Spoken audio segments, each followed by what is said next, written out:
Hey folks, tonight we're diving headfirst into the silent, square-filled universe of chess, a realm where battles are fought without shouting. Horses move in L shapes for no reason, and the most dangerous weapon on the board is a tiny wooden woman in a crown. Chess, the game of kings, monks, bored accountants, and that one uncle who swears he could have gone pro if not for his wrist. Now, before you disappear into a gentle sleep of trivia and strategy, go ahead and like the video. Only, if you genuinely enjoy falling asleep to someone, rambling about pawns and their deep emotional damage, drop a comment too. Tell me where you're watching from, and what time it is for you while your cat judges you from the windowsill. I want to know. Now dim the lights. Maybe turn on a fan. Wrap yourself in a blanket that's seen better days. Tonight's journey won't be loud or flashy. There will be no sword fights, no dramatic music, and absolutely no plot. Just facts. Gentle, obscure, questionably useful chess facts. Imagine it. It's the 7th century. You're sitting cross-legged on a dusty floor in a candlelit room, hunched over an early form of chess, trying to figure out why your camel-shaped piece just got eaten by someone's royal elephant. Or fast forward to 18th century France, where powdered wigs and checkered boards go, hand in hand, and someone's about to make the most passive-aggressive pawn move in recorded history. Don't worry, you won't need to know the rules. You won't need to remember anything I say. You're here to drift, to float through a fog of bishops, blunders, rooks, regrets, and that one move that always looked smart until it wasn't. No timers, no tournaments. No one will ask you to castle kingside in your dreams. This is chess at its quietest. So sit back, breathe deeply, and let your brain check out as we check in to 2 hours of absolutely unnecessary but strangely comforting chess facts. Let's begin. Close your eyes and travel back 14 centuries. The year is somewhere around 600 AD, and you're in northern India, in a kingdom where the air smells of incense and distant monsoons. Here, on a simple 8x8 board, a game called Chaturanga is being played. Chaturanga, which means 4 divisions, represents the 4 branches of the ancient Indian army: infantry, cavalry, elephants, and chariots. The pieces move slowly across the board, just as they would across a real battlefield. The infantry, what we now call pawns, shuffle forward 1 square at a time, no exceptions. The cavalry pieces leap in that same strange L-shaped pattern that modern knights use, because horses apparently have always been dramatic. The elephants, which would later become our bishops, move diagonally, but only 2 squares at a time. And the chariots are modern. Rooks slide straight across. The battlefield in clean, decisive lines. At the center of it all sits the Raja, the king, who can barely move 1 square in any direction. He's protected by his mantri, his counselor, a piece so weak it can only step 1 square diagonally. This counselor would one day become the most powerful piece on the board, but not for another 1,000 years. For now, battles are slow, grinding affairs where every piece inch forward like tired soldiers. The beauty of Chaturanga wasn't in its speed. It was in its patience. Games could last hours, days even. Players would sit in contemplative silence, occasionally moving a piece, then returning to their tea or their prayers. There was no clock ticking, no tournament pressure. Just 2 minds, slowly unfolding their strategies like origami made of wood and thought. From India, Chaturanga traveled along the Silk Roads, carried by merchants and scholars, and anyone else who found themselves enchanted by this peculiar simulation of warfare. It crossed into Persia, where it became known as Shatranj. The Persians loved the game immediately, perhaps because they, too, understood something about slow, calculated battles. In Shatranj, the pieces began to change. The Raja became the Shah, the king. The Mantri became the Farzan, still weak but slowly gaining importance. The elephant pieces were called Fill, and they kept their diagonal movement, though still limited to just 2 squares. The horse remained a horse, leaping in its eternal L, and the chariots became Rook, a word that would eventually give us Rook, though it would take several more centuries and a few linguistic accidents to get there. The Persians added something crucial to the game. They began to see it as more than just entertainment. Shatranj became a metaphor for statecraft, for the delicate balance of power in an empire. The way you moved your pieces reflected the way you thought about leadership, about sacrifice, about the weight of decisions that affect not just yourself, but everyone around you. When the Islamic armies conquered Persia in the 7th century, they didn't destroy Shatranj, they embraced it. The game spread throughout the Islamic world, from Baghdad to Cairo to Cordoba. Islamic scholars wrote the first serious books about chess strategy, analyzing positions with the same rigor they applied to mathematics and philosophy. They gave us the first recorded chess problems, elegant puzzles where a specific sequence of moves leads to checkmate in a predetermined number of turns. It was the Islamic world that began to see chess as an art form. They developed the concept of the chess problem as a kind of poetry, a beautiful arrangement of pieces that tells a story through pure logic. In medieval Baghdad, chess masters would gather in coffee houses, not just to play but to compose. They would set up positions that looked impossible, then reveal the hidden solution with the satisfaction of a poet, unveiling a perfect metaphor. From the Islamic world, chess slowly trickled into Europe. It arrived first in Spain, carried by Moorish scholars and traders who settled in the Iberian Peninsula. From there it spread to France, to Italy, to Germany, carried by pilgrims and crusaders, who had encountered the game in the Holy Land and brought it home like an intellectual souvenir. But European chess was still recognizably Shatranj. The pieces moved slowly, games dragged on for days, and the queen, still called the Furzan or Furs, remained frustratingly weak. European players grew impatient with these long, grinding battles. They wanted something faster, more decisive, more suited to their temperament. The transformation began in the late 15th century, probably in Spain or Italy. Suddenly, almost overnight in historical terms, the queen exploded into power. Instead of creeping one square diagonally, she could now move any number of squares in any direction. Straight lines, diagonals, wherever she pleased. She became, quite literally, the most powerful piece on the board, more mobile than any other piece in the history of the game. At the same time, the bishops, those old elephants from Chaturanga, gained similar powers. Instead of hopping 2 squares diagonally, they could now slide along the diagonal lines for as far as the board allowed. These 2 changes transformed chess from a slow, positional game into something dynamic and sharp, where tactical combinations could decide games in a handful of moves. Why did this happen? Some historians think it reflected the changing role of women in European society, particularly the rise of powerful queens like Isabella of Castile. Others believe it was simply a matter of temperament. Europeans wanted their games to be faster, more decisive, more reflective of their increasingly dynamic culture. The pawns, too, gained new powers during this period. They were allowed to move 2 squares on their first move, speeding up the opening phase of the game. And they gained the strange ability called en passant, literally in passing, which allows a pawn to capture another pawn that tries to sneak past it by moving 2 squares instead of 1. Castling also emerged during this period. That peculiar move where the king and rook switch places. The only move in chess where you can move 2 pieces at once. It's a move that makes no logical sense if you think of chess as a simulation of real warfare, but perfect sense if you think of it as an abstract game where the safety of the king is paramount. By 1500, chess had essentially become the game we know today. The pieces had their modern powers.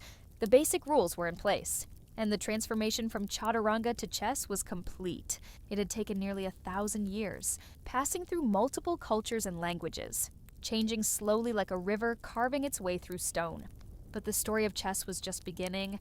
In the centuries that followed, it would become the game of choice for intellectuals and artists, for revolutionaries and royalty, for anyone who found beauty in the marriage of logic and imagination. It would inspire literature, fuel political metaphors, and eventually challenge our very understanding of what it means to think.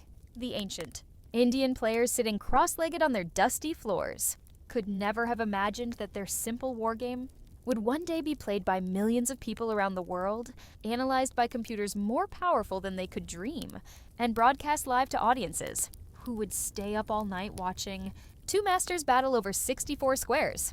But perhaps they would have understood the essential appeal. Chess has always been about the same thing, the quiet satisfaction of a mind, fully engaged, the slow unfolding of possibilities, the moment when chaos resolves into perfect, inevitable order.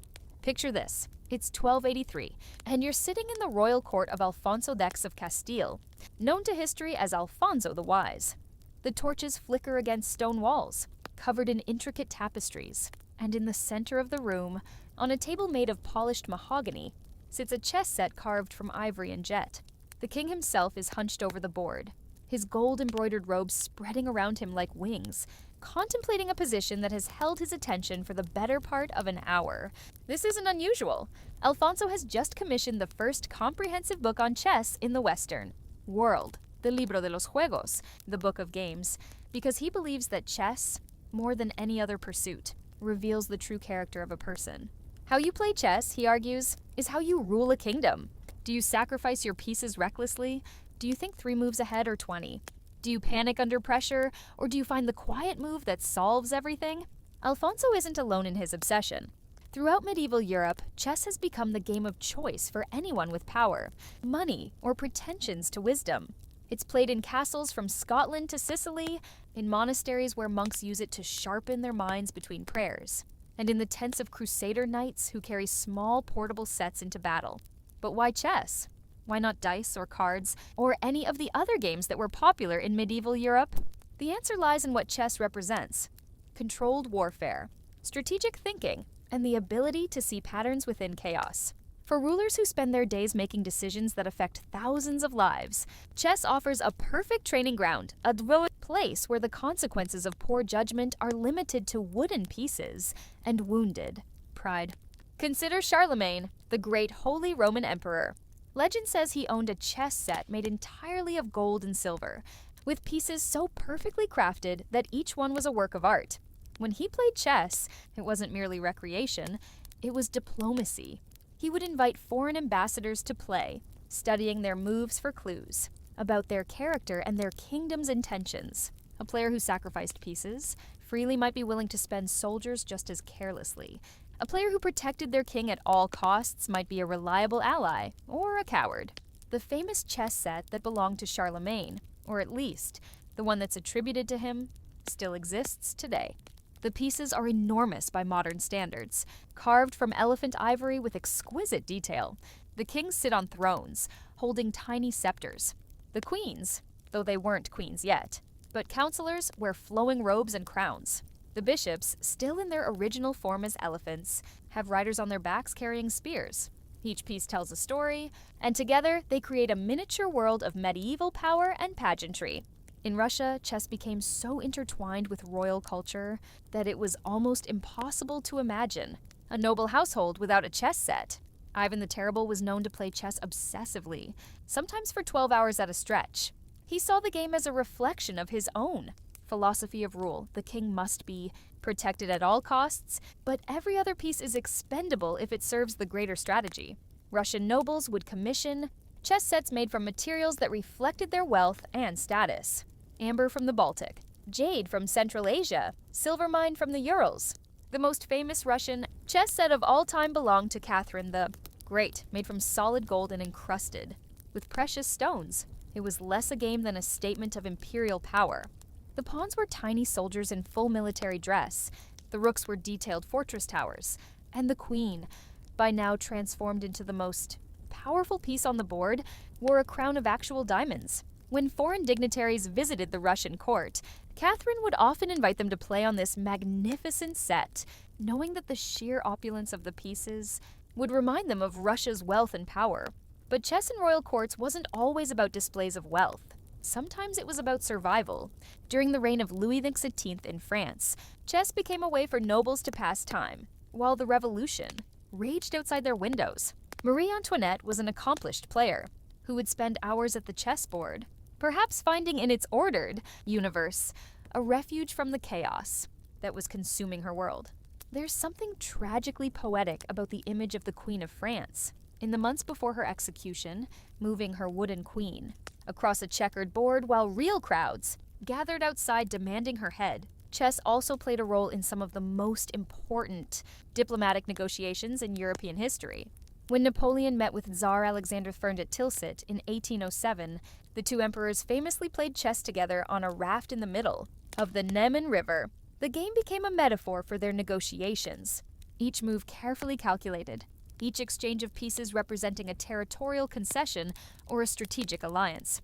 Napoleon was known to be an aggressive player who favored quick, tactical strikes, while Alexander preferred slow, positional play that gradually improved his position over many moves. Their chess styles, observers noted, perfectly reflected their approaches to warfare and diplomacy. The symbolism of chess made it irresistible to medieval and Renaissance artists and writers. The chessboard became a metaphor for life itself, a place where peasants and kings existed on the same plane, where intelligence mattered more than birth, and where anyone could rise or fall based on their decisions. In medieval literature, chess games often served as allegories for courtship, with knights winning the hands of fair, maidens by defeating their fathers or brothers across the checkered battlefield. One of the most famous chess scenes in all literature occurs in the medieval German epic poem Parzival, where the hero must play a game of chess to win the right to marry the princess. The chess match becomes a test not just of tactical skill, but of moral character. Each move reveals something about Parzival's worthiness to rule and to love. The game is described in elaborate detail, with each piece representing different virtues and the board itself symbolizing the ordered universe that a true knight must understand and protect. In the Islamic world, chess became associated with the concept of the ideal ruler. The great Persian poet Ferdowsi wrote extensively about chess in his epic Shahnameh, describing how the game was invented to teach a young prince the arts of war and statecraft. In Ferdowsi's telling, chess isn't just a game. It's a comprehensive education in leadership, strategy, and the responsibilities of power. The Mongol emperors, despite their reputation as destroyers of civilizations, were passionate chess players who saw the game as essential training for military commanders.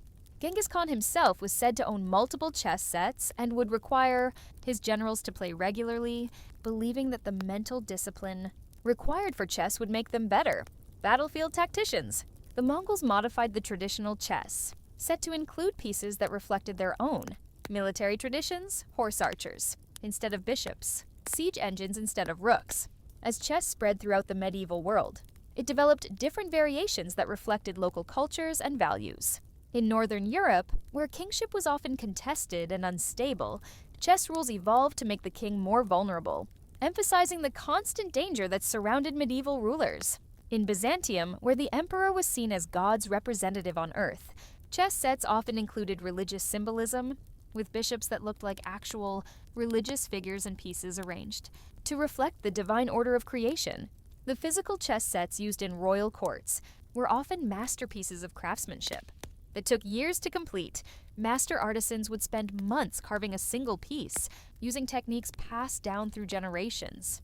The most elaborate sets included pieces that moved, kings that could nod their heads, knights whose horses would rear up on their hind legs, queens whose robes would flutter as if blown by an invisible wind.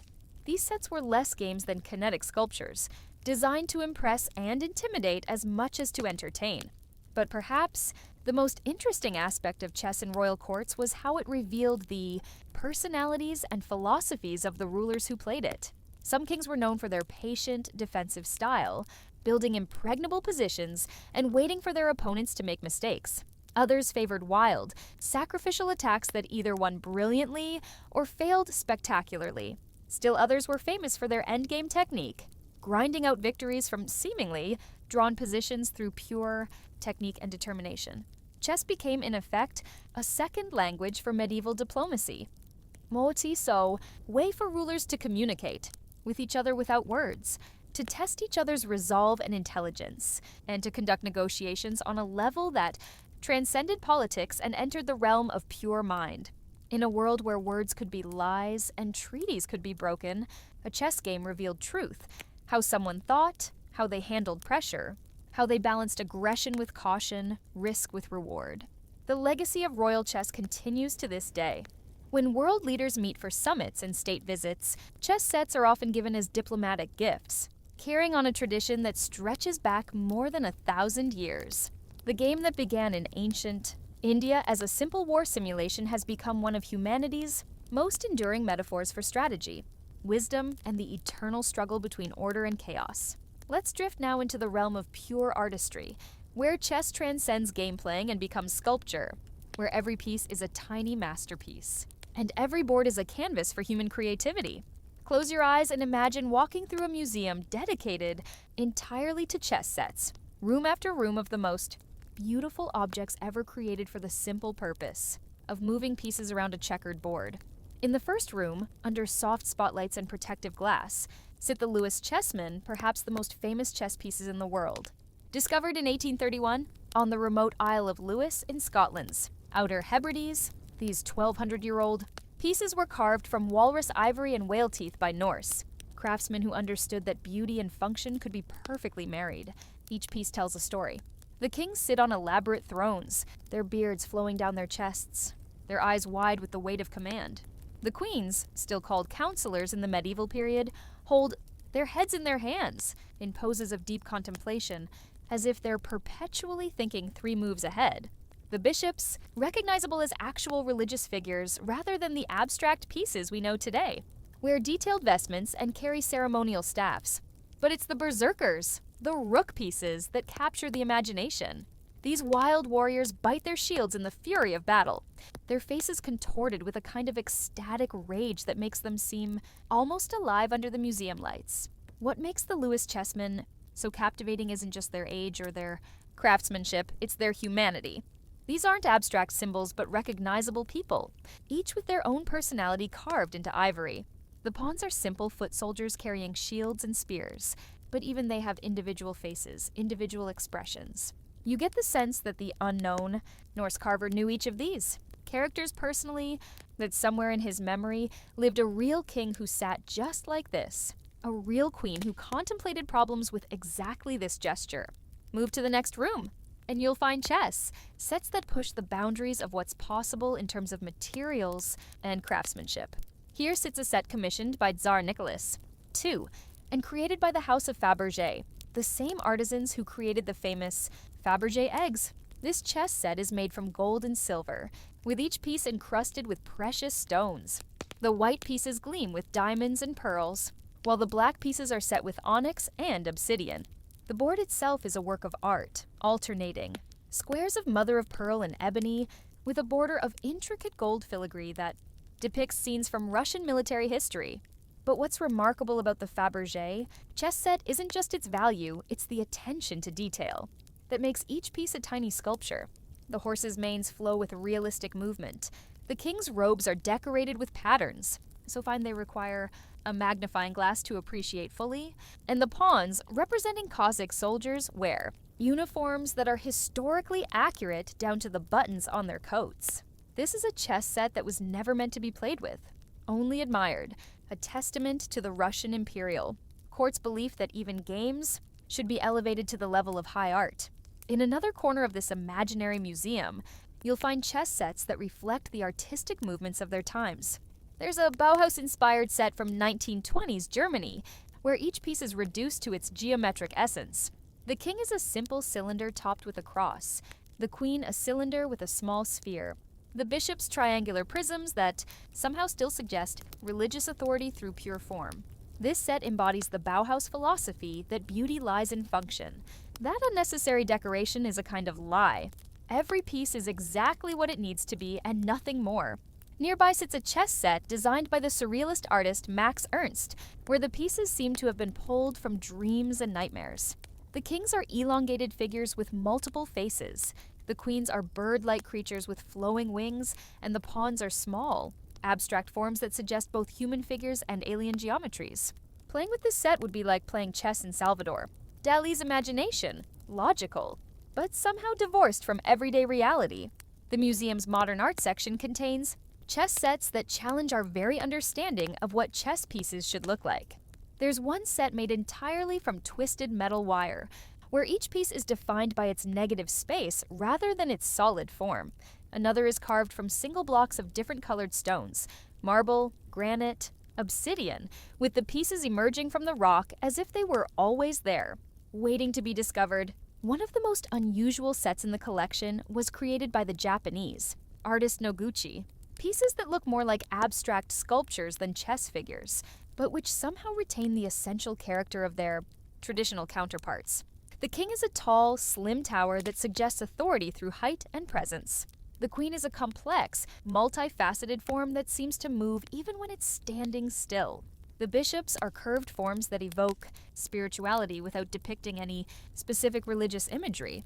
But chess set artistry isn't limited to famous artists and royal commissions. In the museum's folk art section, You'll find sets that demonstrate the creativity of ordinary craftsmen working with humble materials.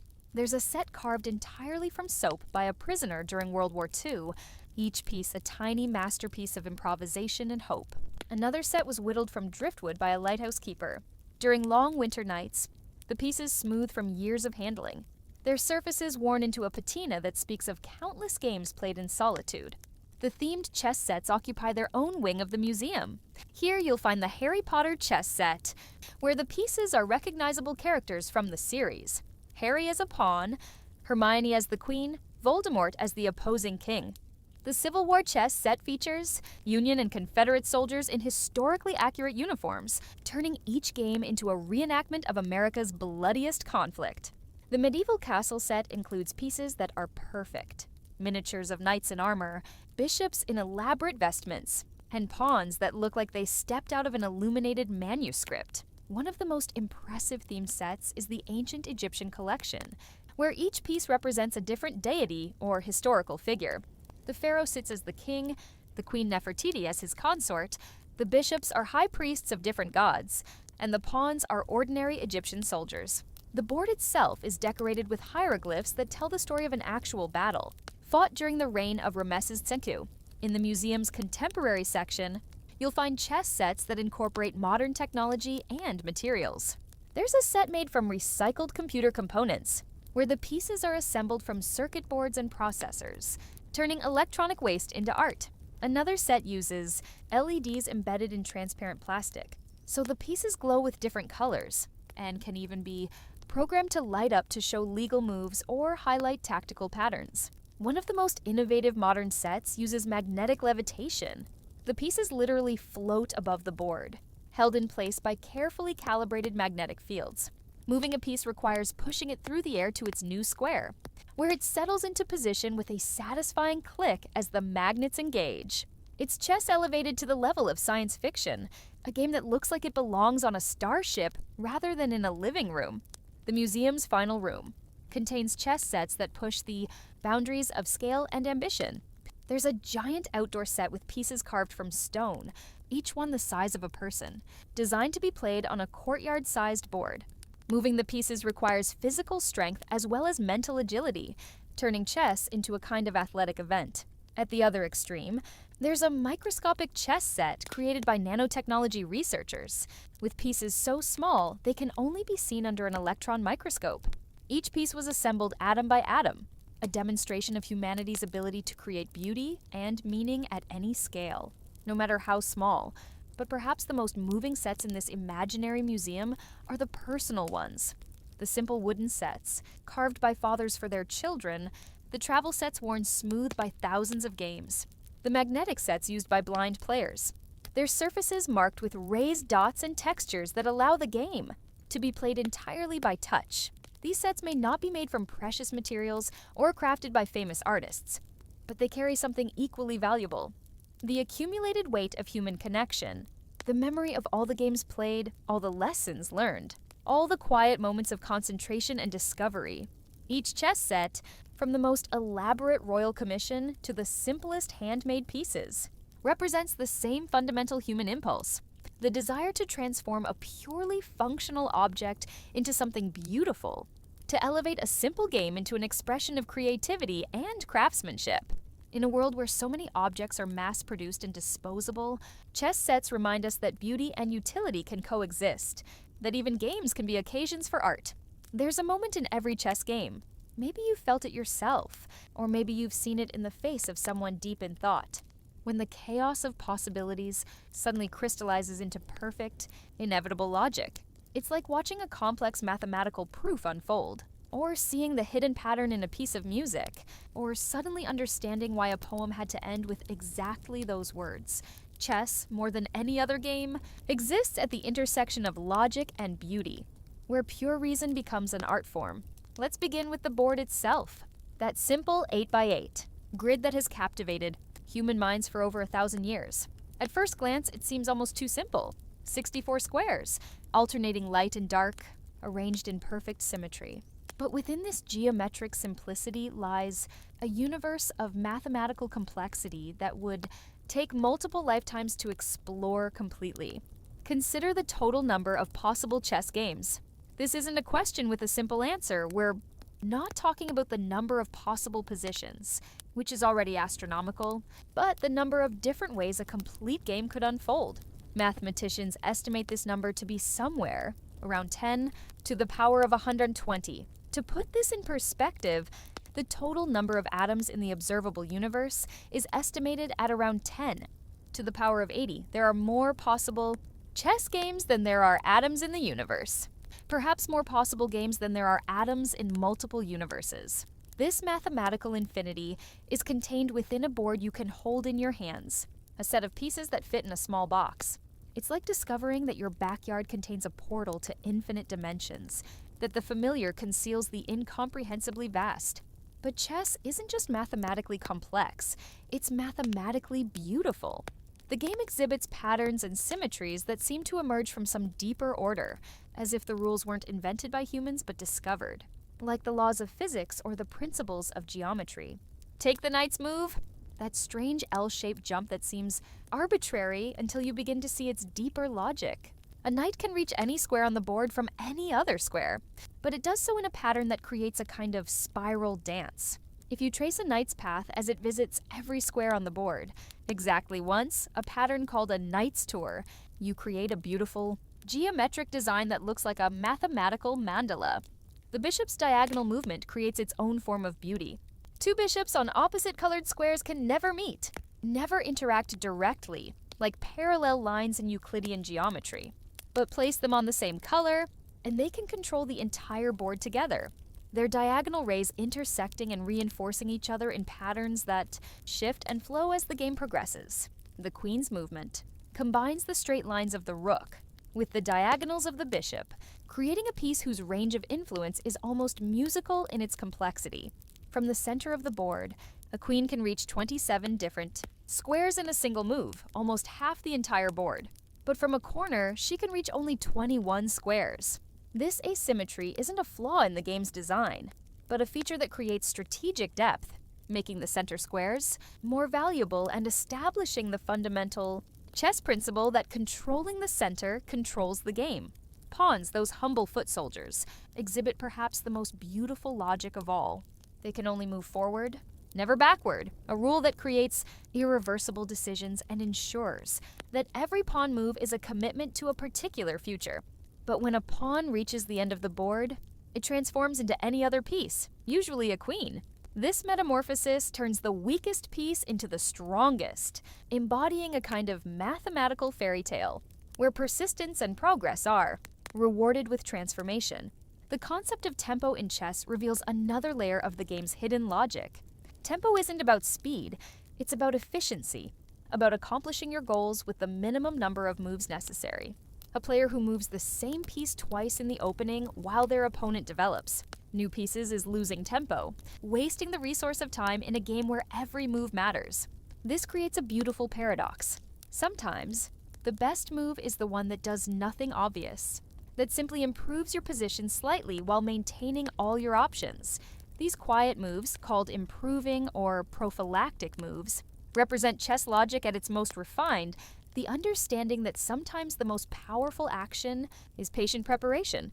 Endgames, those final phases of chess where only a few pieces remain on the board, reveal the game's logic in its purest form. With fewer pieces to consider, every move becomes crucial, every decision carries more weight. The endgame is where chess becomes most like mathematics, precise, unforgiving, beautiful in its clarity. Consider the basic endgame of king and queen versus king. It seems simple. The queen is the most powerful piece. The lone king is helpless. But checkmate must be delivered properly, following a specific pattern that drives the enemy king to the edge of the board. There's an elegant efficiency to this process, a dance between the queen and king that unfolds according to logical principles, discovered centuries ago and refined by generations of players. The study of chess problems, artificial positions, created not from actual games, but as puzzles to solve, reveals another dimension of the game's beauty. The greatest chess problems are like mathematical theorems expressed through the language of pieces and squares. They present positions that look impossible or chaotic, but contain hidden solutions of startling elegance. One famous problem, composed by Henri Rink in 1906, shows a position where white appears to be hopelessly behind in material. The opponent has extra pieces and seems to be winning easily. But white has a sequence of moves, a study solution, that leads to a forced draw through a series of precise sacrifices and quiet moves that transform the position completely. The solution is beautiful, not because it's complicated, but because it's inevitable. Once you see it, you understand that every move is forced, that the logic of the position demands this exact sequence and no other. The concept of Zugzwang, a German word meaning compulsion to move, represents one of chess's most profound logical paradoxes. In Zugzwang, any move a player makes will worsen their position, but the rules of chess require them to move anyway.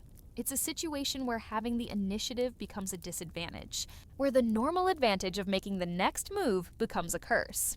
Zugzwang positions have an almost philosophical beauty. They reveal the hidden structure of choice and consequence that underlies all chess decisions. In normal positions, having more options is better. In Zugzwang, having any options at all is the problem. It's chess logic turned inside out, a demonstration that the game contains its own contradictions and paradoxes. The mathematical concept of symmetry finds beautiful expression in chess, through positions where both sides have identical pawn structures and piece placements, differing only in color. These symmetrical positions create their own strategic challenges. If both sides play identical moves, the game will remain balanced indefinitely. Breaking symmetry becomes an art form, requiring subtle understanding of how small differences can be, magnified into winning advantages. Some of the most beautiful games in chess history are those where one player systematically destroys the opponent's position through a series of logical moves that seem to flow, inevitably from the nature of the position itself. These games have the quality of mathematical proofs. Each move follows logically from the previous one, building toward a conclusion that feels both surprising and inevitable. The famous game between Adolf Anderssen and Lionel Kieseritzky in 1851, known as the Immortal game, demonstrates this logical beauty perfectly. Anderssen sacrifices his queen and both rooks, reducing his army to just a few minor pieces. But the logic of his attack is so compelling that his opponent's king is driven into a mating net despite being surrounded by his own pieces. The game reads like a theorem about the power of coordinated piece activity over material advantage. Computer analysis has revealed new layers of chess logic that were invisible to human players for centuries. Modern chess engines can calculate millions of positions per second, finding patterns and relationships that human minds could never discover through pure intuition. But rather than making chess less beautiful, this computational power has revealed new forms of beauty, deeper patterns, more subtle relationships, logical structures that operate on levels beyond human perception. The endgame table base complete. Databases of all possible positions with a small number of pieces have revealed that some endgames require over 500 moves to achieve mate with perfect play. These positions, impossible for humans to calculate completely, demonstrate chess logic operating on scales that dwarf human comprehension. Yet even these computer-perfect games exhibit patterns and themes that feel aesthetically satisfying, as if the logic of chess naturally tends toward beauty, even when operating beyond the reach of human understanding. Perhaps the most profound aspect of chess, logic is how it mirrors the patterns we find in other areas of human knowledge. The concept of space and time in chess, controlling key squares and managing the tempo of play, reflects fundamental concepts in physics. The way tactical combinations unfold, with forcing moves leading to inevitable conclusions, resembles logical proofs in mathematics. The gradual accumulation of small advantages in positional play mirrors evolutionary processes in biology, where tiny improvements compound over time into decisive changes. Chess has even influenced computer science and artificial intelligence research. The challenge of programming a computer to play chess led to advances in search algorithms, pattern recognition, and strategic planning that have applications far beyond games. When IBM's Deep Blue defeated world champion Garry Kasparov in 1997, it wasn't just a victory for computer chess. It was a demonstration of how the logical structures embedded in chess could be used to create artificial minds, capable of sophisticated reasoning. The beauty of chess logic lies not just in its complexity, but in its accessibility. Anyone can learn the basic rules in a few minutes. But the logical patterns that emerge from those simple rules are rich enough to sustain a lifetime of study. It's like learning a language that becomes more beautiful the more fluently you speak it, revealing new layers of meaning and expression with every conversation. In the end, the deep logic of chess is inseparable from its beauty. The game works as both an intellectual challenge and an aesthetic experience because its logical structure is inherently elegant. The rules create a system where efficiency, harmony, and clarity are rewarded, where the most logical moves are often also the most beautiful ones. As you drift toward sleep, let your mind wander through this landscape of pure logic transformed into art. Imagine the pieces, moving according to laws, both mathematical and mystical, creating patterns that exist at the intersection of human reason and cosmic order. In chess, we discover that logic itself can be a form of beauty, that the marriage of mind and structure can produce something that transcends both analysis and art. Let's slow down now and meet the characters in our wooden drama, the 32 pieces, that have been telling the same story for centuries, each with their own personality, their own history, their own quiet secrets. Close your eyes and imagine them not as abstract game pieces, but as old friends, each carrying the weight of countless battles fought across countless boards. We'll begin with the pawns, those 8 humble foot soldiers who start every game lined up like a small army across the second rank. In the grand hierarchy of chess, pawns are the working class, the pieces that do the hard labor, advance slowly into danger, and are casually sacrificed for the greater good. But there's something deeply moving about pawns, something that speaks to our sense of justice and possibility. Every pawn begins the game with the same potential. They all move the same way, follow the same rules, face the same limitations. But hidden within each pawn is the promise of transformation. Reach the end of the board. That distant 8th rank that seems impossibly far away at the beginning of the game. And a pawn can become anything. A queen, a rook, a bishop, a knight. This transformation, called promotion, is one of chess's most beautiful metaphors. The weakest piece can become the strongest, but only through persistence, only by moving forward one square at a time, never retreating, never giving up. The pawn's movement tells its own story. Unlike every other piece on the board, pawns can only move forward. They can't retreat, can't reconsider, can't go back to safety once they've committed to advance. Every pawn move is a decision about the future, a commitment to a path that can't be undone. This creates a special poignancy in pawn play. Each advance is brave and irreversible, like growing up or falling in love or any other process that changes you permanently. But pawns aren't just individual heroes. They're most powerful when they work together. Pawn chains, where pawns protect each other in diagonal lines, create the backbone of chess strategy. A well-coordinated pawn structure can control the entire center of the board, dictating where the other pieces can go and what plans are possible. The humble pawns working together become more influential than any single powerful piece working alone. The pawn's capture rule, moving diagonally forward to take an enemy piece, creates its own form of poetry. Pawns can't capture the pieces directly in front of them. They can only take what's slightly to the side, what they approach at an angle. There's something deeply human about this limitation, something that suggests the indirect nature of most human achievements. We rarely get what we want by charging straight at it. We get it by approaching from unexpected angles, by being patient and clever and persistent. Now let's consider the rooks, those castle-like pieces that sit in the corners at the beginning of each game. Rooks are the heavy artillery of chess, the pieces that control straight lines with uncompromising efficiency. Their movement is simple and direct. Forward, backward, left, right, as far as the board allows. There's no ambiguity in a rook's movement, no hidden tricks or unexpected angles. What you see is what you get, pure, linear power. The history of the rook reveals the evolution of chess itself.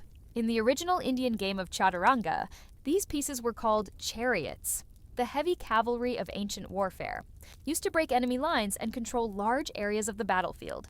As chess spread through the Islamic world, they became rook, a Persian word meaning fortress or castle. By the time chess reached medieval Europe, they had become the castle towers we recognize today, those crenellated fortifications that protected kings and controlled territory. This evolution from chariot to castle reflects something deep about the rook's strategic role. Whether you think of them as mobile artillery or defensive fortifications, Rooks are about controlling space, about establishing zones of influence that the enemy can't enter safely. A well-placed rook can control an entire file, that vertical column of squares, making it impossible for enemy pieces to cross without being captured. The concept of the open file is central to rook play. When the pawns have been traded away from a particular file, leaving it empty, that file becomes a highway for rook activity. Rooks placed on open files can penetrate deep into enemy territory, threatening pieces and pawns from behind their own lines. The most powerful rook positions are often on the 7th rank, that horizontal row just in front of the enemy's starting position, where they can attack multiple pawns and restrict the enemy king's movement. Rooks also participate in one of chess's most unusual moves, castling. This special maneuver, where the king and rook switch places, serves both defensive and developmental purposes. The king moves to safety while the rook moves toward the center where it can become more active. Castling embodies chess's fundamental principle that pieces must work together.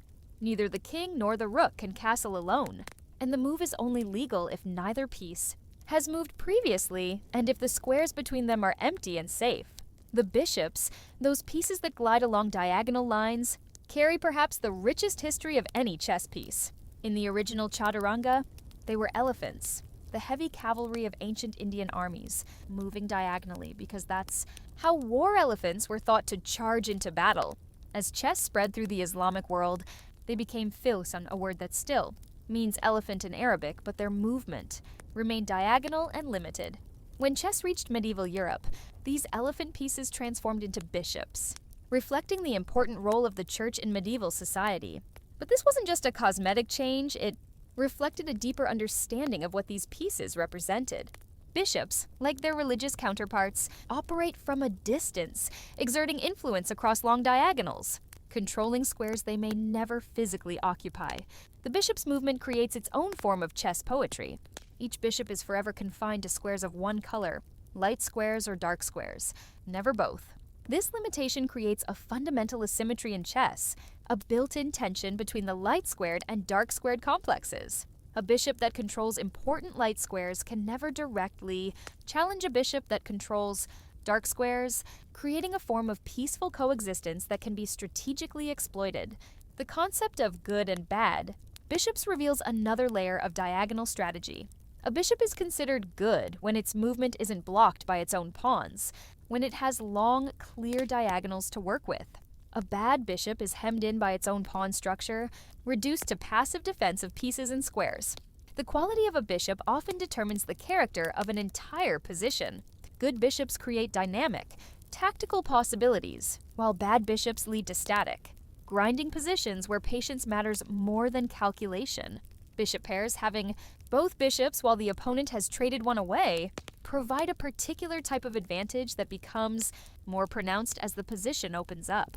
Two bishops working together can control both the light and dark squares, creating a form of harmony that's both strategically powerful and aesthetically pleasing. The crisscrossing diagonals of a bishop pair create geometric patterns on the board that seem to vibrate with potential energy. The knights, those horse-headed pieces with their eccentric L-shaped move, are perhaps the most mysterious pieces on the chessboard. Their movement defies logical explanation. Two squares in one direction, then one square perpendicular, creating a pattern that seems almost arbitrary until you understand its deeper significance. Knights are the only pieces that can jump over other pieces, making them particularly valuable in closed positions, where other pieces are blocked by pawn chains and piece clusters. This jumping ability gives knights a kind of magical quality, as if they exist in a different dimension from the other pieces, able to appear suddenly in unexpected places. The knight's move creates its own form of chess geometry. From any square on the board, a knight attacks at most 8 squares, but these squares form a distinctive pattern that looks like a flower or star when mapped out. Knights are most powerful when centralized, where they can reach the maximum number of squares, and weakest when trapped on the edges of the board, where their mobility is severely reduced. There's something deeply satisfying about knight moves, something that appeals to our sense of cleverness and indirection. Knights achieve their goals, not through brute force, but through agility and positioning, A well-placed knight can control key squares, support pawn advances, and create tactical threats that are difficult for the opponent to see coming. Knight forks, moves where a single knight attacks two or more enemy pieces, simultaneously are among the most beautiful tactical motifs in chess. The geometry of the knight's move makes these forks possible, creating situations where the opponent must lose material no matter how they respond. There's an elegant efficiency to a well-executed knight fork that demonstrates the hidden power of the horse's strange movement pattern. The queen, that most powerful piece, carries the most dramatic transformation story in all of chess. For the first 1,000 years of the game's existence, this piece was called the counselor or advisor, and it was pathetically weak, able to move only one square diagonally, making it less powerful than any piece except the king itself. The transformation occurred during the late 15th century, probably in Spain or Italy, when the counselor suddenly gained the combined powers of the rook and bishop. Overnight, the weakest piece became the strongest, able to move any number of squares in any direction, horizontally. Vertically or diagonally, this change transformed chess from a slow, positional game into something dynamic and tactical, where powerful combinations could decide games in just a few moves. The timing of this transformation has led some historians to connect it with the rise of powerful queens in European politics, figures like Isabella of Castile, whose influence and authority exceeded that of many kings. Whether or not this connection is historically accurate, there's something poetic about the idea that the chess queen gained power at the same time that real queens were reshaping European politics. The modern queen combines grace and power in a way that's both strategically effective and aesthetically beautiful. A centralized queen can control up to 27 squares simultaneously, nearly half the entire board. But this power comes with responsibility. The queen is so valuable that its safety must always be considered, creating a tension between using the queen aggressively and keeping it secure. Queen sacrifices, deliberately. Giving up the most powerful piece for strategic advantage represents some of the most brilliant and counterintuitive moves in chess. These sacrifices work because they violate our basic assumptions about value in exchange, creating situations where the remaining pieces can accomplish more together than they could with the queen's help. Finally, we come to the king, that most important yet weakest piece, whose survival is the only objective that matters in chess. The king can move only one square in any direction, making it slower and less powerful than any other piece. Yet the entire game revolves around the king's safety. Protect your own king while threatening the enemy king, and everything else is just details. The king's weakness creates chess's fundamental paradox. The most important piece is also the most vulnerable. This forces players to balance aggression with defense, to consider not just what they can achieve, but what risks they're accepting. Every attacking move must be weighed against the potential for counterattack. Every plan must include provisions for the king's safety. In the endgame, when most of the other pieces have been traded away, the king transforms from liability to asset. With fewer pieces on the board to threaten it, the king can become an active participant in the battle, supporting its own pawns and restricting the enemy king's movement. This transformation from weakness to strength mirrors the pawn's potential for promotion, creating a sense of narrative completion that feels deeply satisfying. Each piece, from the humble pawn to the mighty queen, carries its own story, its own personality, its own role in the eternal drama that unfolds across 64 squares. Together, they create a cast of characters rich enough to sustain endless variations, endless stories, endless possibilities for beauty and surprise. As you settle deeper into sleep, let these pieces dance through your dreams. Not as abstract game tokens, but as old friends, each with their own gifts and limitations, their own hopes and fears, their own small part to play in the infinite story of chess. In the soft borderland between history and legend, where facts fade into folklore and truth becomes indistinguishable from tale, chess has spawned some of humanity's most enduring stories. These aren't mere anecdotes. They're myths that reveal something essential about how chess captures our imagination, how a simple board game becomes a vessel for our deepest fears and greatest aspirations. Let's begin with the most famous chess legend of all, the story of the wheat and the chessboard, a tale that has been told and retold for over 1,000 years, each telling adding new layers of meaning and wonder. The story goes like this. Long ago, in ancient India, There lived a king who was consumed by boredom and melancholy. Nothing could lift his spirits. Not music, not poetry, not the finest foods or the most beautiful dancers. His courtiers despaired, until one day a wise man appeared at court carrying a strange board marked with 64 squares and accompanied by carved pieces, representing different members of an army. "This is Chaturanga," the wise man said, "a game that will teach you strategy, patience, and the art of war." The king learned to play and found his melancholy lifting, his mind engaged by the endless possibilities contained within the simple board. Days passed, then weeks, as the king became more and more absorbed in the game, his spirits restored by the intellectual challenge. Delighted with his recovery, the king summoned the wise man and offered him any reward he desired. "Name your price," the king said, "and I will grant it gladly." The wise man smiled and made what seemed like a modest request.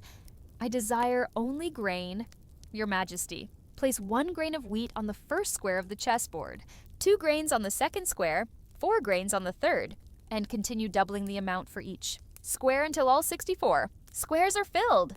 The king laughed at what seemed like such a humble request. Surely you could ask for gold, for jewels, for land. Why settle for mere grain? But the wise man insisted, and the king agreed. The royal mathematicians began the calculation, placing 1 grain on the first square, 2 on the second, 4 on the third. For the first row of squares, the amount seemed reasonable. By the 8th square, they needed only 128 grains. But as they continued, the numbers began to grow alarming. By the 21st square, they needed over 1,000,000 grains. By the 40th square, the amount exceeded 1,000,000,000,000 grains. When the calculation was complete, the total amount of wheat required was staggering. 18 quintillion, 446 quadrillion, 744 trillion, 73 billion, 709 million, 551,615 grains, more wheat than existed in the entire world, more than could be grown in 1,000 years of harvests. The king realized he had been taught a lesson more valuable than chess itself: the power of geometric progression, the way small things can compound into something unimaginably vast. This story, told in various forms across cultures and centuries, captures something profound about chess itself. The game appears simple on the surface, just pieces moving around a board, but contains depths that can surprise even those who think they understand it completely. Like the grains of wheat, the possibilities in chess multiply exponentially, creating complexity from simplicity, infinity from finite rules. But the wheat and chessboard legend is just one of many stories that surround the game. In medieval Europe, chess became associated with courtly love and romantic intrigue, spawning tales of knights who won fair maidens by defeating their fathers or brothers across the checkered battlefield. One such story tells of a young knight who fell in love with a princess, whose father had decreed that she could only marry a man who could defeat him at chess. Many suitors had tried and failed, for the king was a master player who had studied the game for decades. But the young knight had a secret advantage. He had learned to play from a hermit who lived in the forest, a man who some said was not entirely human, who understood chess not just as a game, but as a form of magic.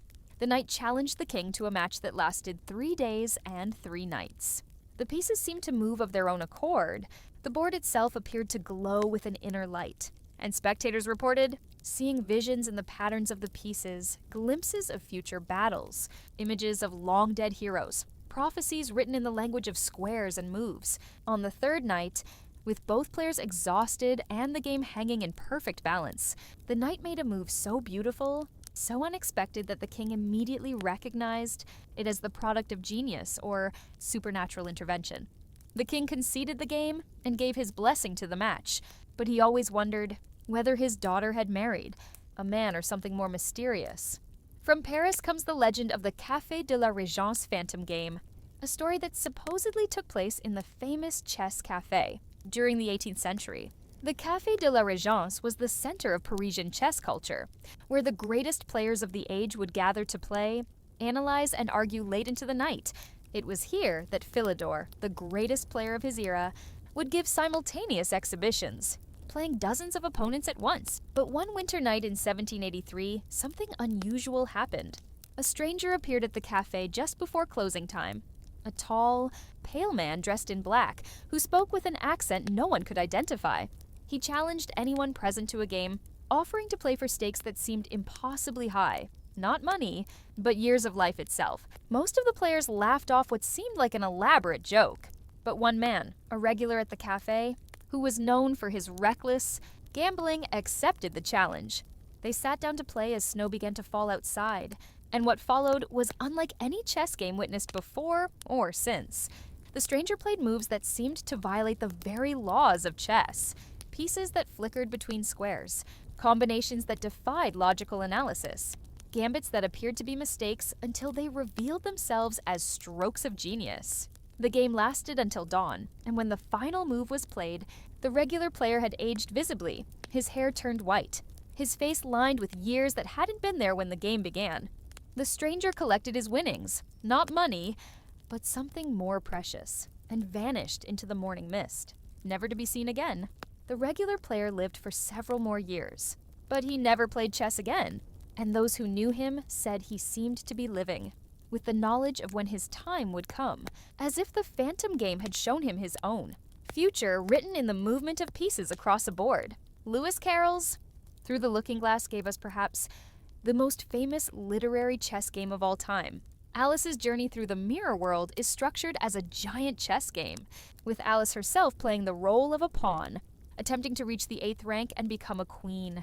Each chapter represents a different square on the board, and the strange characters Alice meets, the Red Queen, the White Knight, Tweedledum and Tweedledee are themselves chess pieces, playing out their roles in a cosmic game. Carroll, himself a mathematician and chess enthusiast, embedded genuine chess logic into his fantasy, creating a story where the abstract rules of the game become the physical laws of an alternate reality.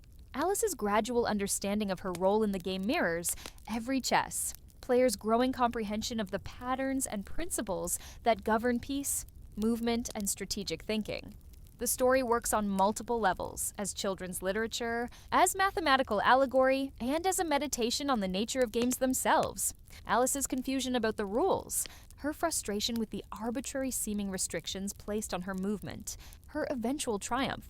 When she reaches the 8th rank and becomes a queen, all of this reflects the journey every chess player takes from beginner to master. During World War I, soldiers in the trenches told stories of chess games played under fire, matches that continued despite bombardments and gas attacks, as if the need to complete the game transcended even the immediate threat of death. One such story, which may be apocryphal, but captures something true about chess's hold on the human imagination, tells of 2 officers, one German, one British, who met in no man's land between the trenches on Christmas Eve, 1914. They had been playing correspondence chess by letter before the war, and when they recognized each other across the battlefield, they agreed to finish their game face to face. They met in a shell crater, produced a small travel set, and played by moonlight while the distant sounds of war continued around them. When the game was finished, it ended in a draw. They shook hands, wished each other well, and returned to their respective trenches, where they would continue trying to kill each other until the war ended.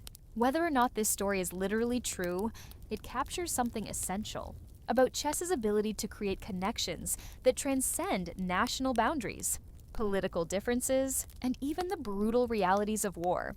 The game creates its own space, its own rules, its own moral universe where the only thing that matters is the quality of your moves and the strength of your strategic thinking. Russian folklore includes tales of chess sets that were cursed or enchanted, pieces that would move on their own during the night, rearranging themselves into positions that predicted future events or revealed hidden truths about the players who used them. One such set, supposedly carved from wood taken from a tree that grew in a cemetery, would show different games depending on who looked at it. Some people saw normal chess positions, while others saw glimpses of past lives, future deaths, or the movements of spirits in the world beyond. The most persistent of these legends tells of a chess set owned by Ivan the Terrible, made from the bones of his enemies, and cursed to bring madness to anyone who played with it too long. The set supposedly disappeared after Ivan's death, but throughout Russian history, there have been reports of a bone chess set appearing in the homes of powerful men, shortly before their downfall. Always the same set, always bringing the same curse of obsession and eventual destruction. From Iceland comes the story of the World Tree chess set, pieces carved from wood taken from Yggdrasil itself. the great ash tree that connects all the worlds in Norse mythology. This set was said to show not just the game being played, but all possible futures that could arise from each move, creating a form of divination through chess that was both blessing and curse. Players could see the consequences of their decisions, extending far beyond the game itself, into their actual lives and the lives of everyone they touched. The weight of this knowledge proved too much for most players, and the set was eventually hidden away. Though some stories claim it still surfaces occasionally, always when the world faces a moment of crucial decision, when the ability to see all possible futures might tip the balance between order and chaos. In more recent times, urban legends have grown up around certain famous chess games, matches that supposedly had consequences extending far beyond the tournament hall. The 1972 World Championship match between Bobby Fischer and Boris Spassky in Reykjavik has spawned numerous conspiracy theories and legends, stories of CIA involvement, KGB manipulation, psychological warfare conducted through chess moves, and hidden messages embedded in the games themselves. Some claim that Fischer wasn't just playing chess, but conducting a form of psychological experiment, that his erratic behavior and last-minute demands were calculated to create specific mental states in his opponent. Others suggest that the match was really a proxy war between superpowers, with each move representing a diplomatic exchange in the broader Cold War conflict. Whether or not any of these stories contain literal truth, they demonstrate chess's unique power to serve as a stage for larger human dramas. The game becomes a metaphor, a symbol, a language for expressing conflicts and ideas. That might be difficult to articulate directly. In the hands of storytellers, a simple chess game can become a battle between good and evil, a test of character, a glimpse into alternate realities, or a form of divination that reveals hidden truths about the nature of existence itself. These legends persist because they capture something essential about how chess affects us. The game creates its own mythology precisely because it operates on levels beyond mere entertainment. When we sit down to play chess, we're not just moving pieces around a board. We're engaging with patterns of thought and decision that connect us to centuries of human experience, to stories that have been told and retold, because they express truths too, complex for ordinary language. As you drift toward sleep, let these stories weave through your dreams, not as historical facts, but as expressions of chess's deeper meaning, as testimony to the game's power to transform simple moves into epic narratives, geometric patterns into human drama, wooden pieces into characters and stories that will be told as long as people gather around checkered boards to test their minds against each other. Let your mind wander now across continents and cultures, drifting through the many ways that chess has taken root in different soils, growing into unique traditions that reflect the character and values of the people who embrace it. Chess may have universal rules, but it speaks in 1,000 different accents, carries 1,000 different meanings, creates 1,000 different forms of community and connection. Begin your journey in Russia, where chess isn't just a game but a national obsession, woven so deeply into the cultural fabric that it's impossible to imagine Russian intellectual life without it.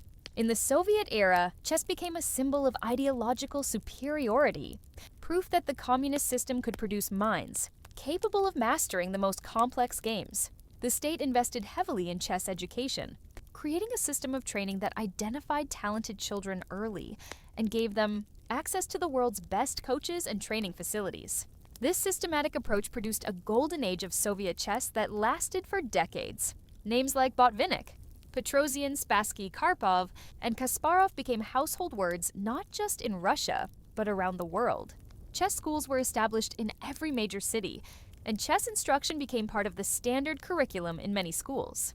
The result was a chess culture that penetrated all levels of society, from the highest academic and political circles down to neighborhood clubs, where factory workers and shop clerks would gather to play after work. But Russian chess culture extends beyond mere technical excellence. In Russian literature, chess appears as a metaphor for life itself, a way of exploring themes of fate, free will, and the struggle between order and chaos. Nabokov wrote about chess with the same passion he brought to butterflies and wordplay. Turgenev used chess scenes to reveal character and social dynamics. Even today, Russian chess maintains a philosophical dimension that sets it apart from the more pragmatic approaches found in other countries. The Russian chess tradition includes unique customs and rituals that have no equivalent elsewhere. The tradition of the chess tea, lengthy sessions where analysis and conversation flow together over endless glasses of tea, creates a form of intellectual community that extends far beyond the game itself. These gatherings, which can last for hours or even entire nights, become forums for discussing not just chess, but politics, literature, philosophy, and life in general. Cross the continent to Cuba, and you'll find a chess culture that reflects the island's unique history and character. In Cuba, chess is a street game, played in parks and plazas under the tropical sun, with crowds of spectators offering commentary and advice to the players. The Cuban chess tradition combines the technical excellence of Soviet training methods many Cuban coaches studied in Russia with a more relaxed, social approach that reflects Caribbean culture. Havana's Parque Central hosts some of the most vibrant chess scenes in the world. Every day, dozens of players gather around permanent stone chess tables, engaging in games that can last for hours, while crowds of kibitzers, chess spectators, offer running commentary on every move. The atmosphere is festive rather than formal, with laughter and animated discussion accompanying even the most serious games. Cuba has produced world-class players despite limited resources, demonstrating that chess excellence can flourish in the most unlikely circumstances. Players like Capablanca, one of the greatest world champions in chess history, emerged from this street chess culture to dominate international competition. The Cuban approach to chess emphasizes natural talent and intuitive understanding over extensive theoretical preparation, creating a distinctive style that's both sound and creative. Travel north to Iceland, and you'll encounter perhaps the most remarkable chess culture per capita in the world. This island nation of barely 300,000 people has produced more grandmasters per capita than any other country, a statistical anomaly that reflects chess's unique place in Icelandic society. The long, dark winters create perfect conditions for indoor intellectual pursuits, and chess has filled that role for generations. Iceland's chess culture gained international attention in 1972 when Reykjavik hosted the World Championship match between Bobby Fischer and Boris Spassky. The match put Iceland on the chess map and inspired a generation of young Icelanders to take up the game seriously. The country invested in chess education and infrastructure, creating a system that nurtures talent from an early age. But Icelandic chess culture is distinctive for reasons beyond mere results. The country's literary tradition, Iceland has more published authors per capita than any other nation, has influenced how Icelanders approach chess. The game is seen as a form of storytelling, with each game creating its own narrative arc, its own dramatic tensions and resolutions. This literary sensibility infuses Icelandic chess with a particular aesthetic appreciation for beautiful games and elegant solutions. Venture into Africa, and you'll discover chess traditions that predate the arrival of European colonizers by centuries. In North Africa, chess has been played since the Islamic conquest, developing distinctive regional variations and cultural practices. Ethiopian chess, known as center edge, includes unique rules and pieces that reflect local cultural values and military traditions. In modern Africa, chess has become a tool for education and social development. Organizations across the continent use chess to teach critical thinking, planning, and decision-making skills to young people, particularly in underserved communities. The game provides a structured activity that can be pursued with minimal resources while offering intellectual challenges that prepare students for academic and professional success. South African chess culture bears the scars and hopes of the country's complex history. During the apartheid era, chess provided one of the few spaces where racial barriers could be temporarily transcended. Though even chess clubs were often segregated, the universal language of the game created connections across racial lines. In post-apartheid South Africa, chess has become a symbol of national unity and a tool for bridging social divides. In India, chess has come full circle, returning to its birthplace with renewed vigor and international success. Modern Indian chess combines respect for the game's ancient origins with cutting-edge training methods and technology. The country has produced a new generation of world-class players who honor the traditional chess culture while embracing contemporary approaches to training and competition.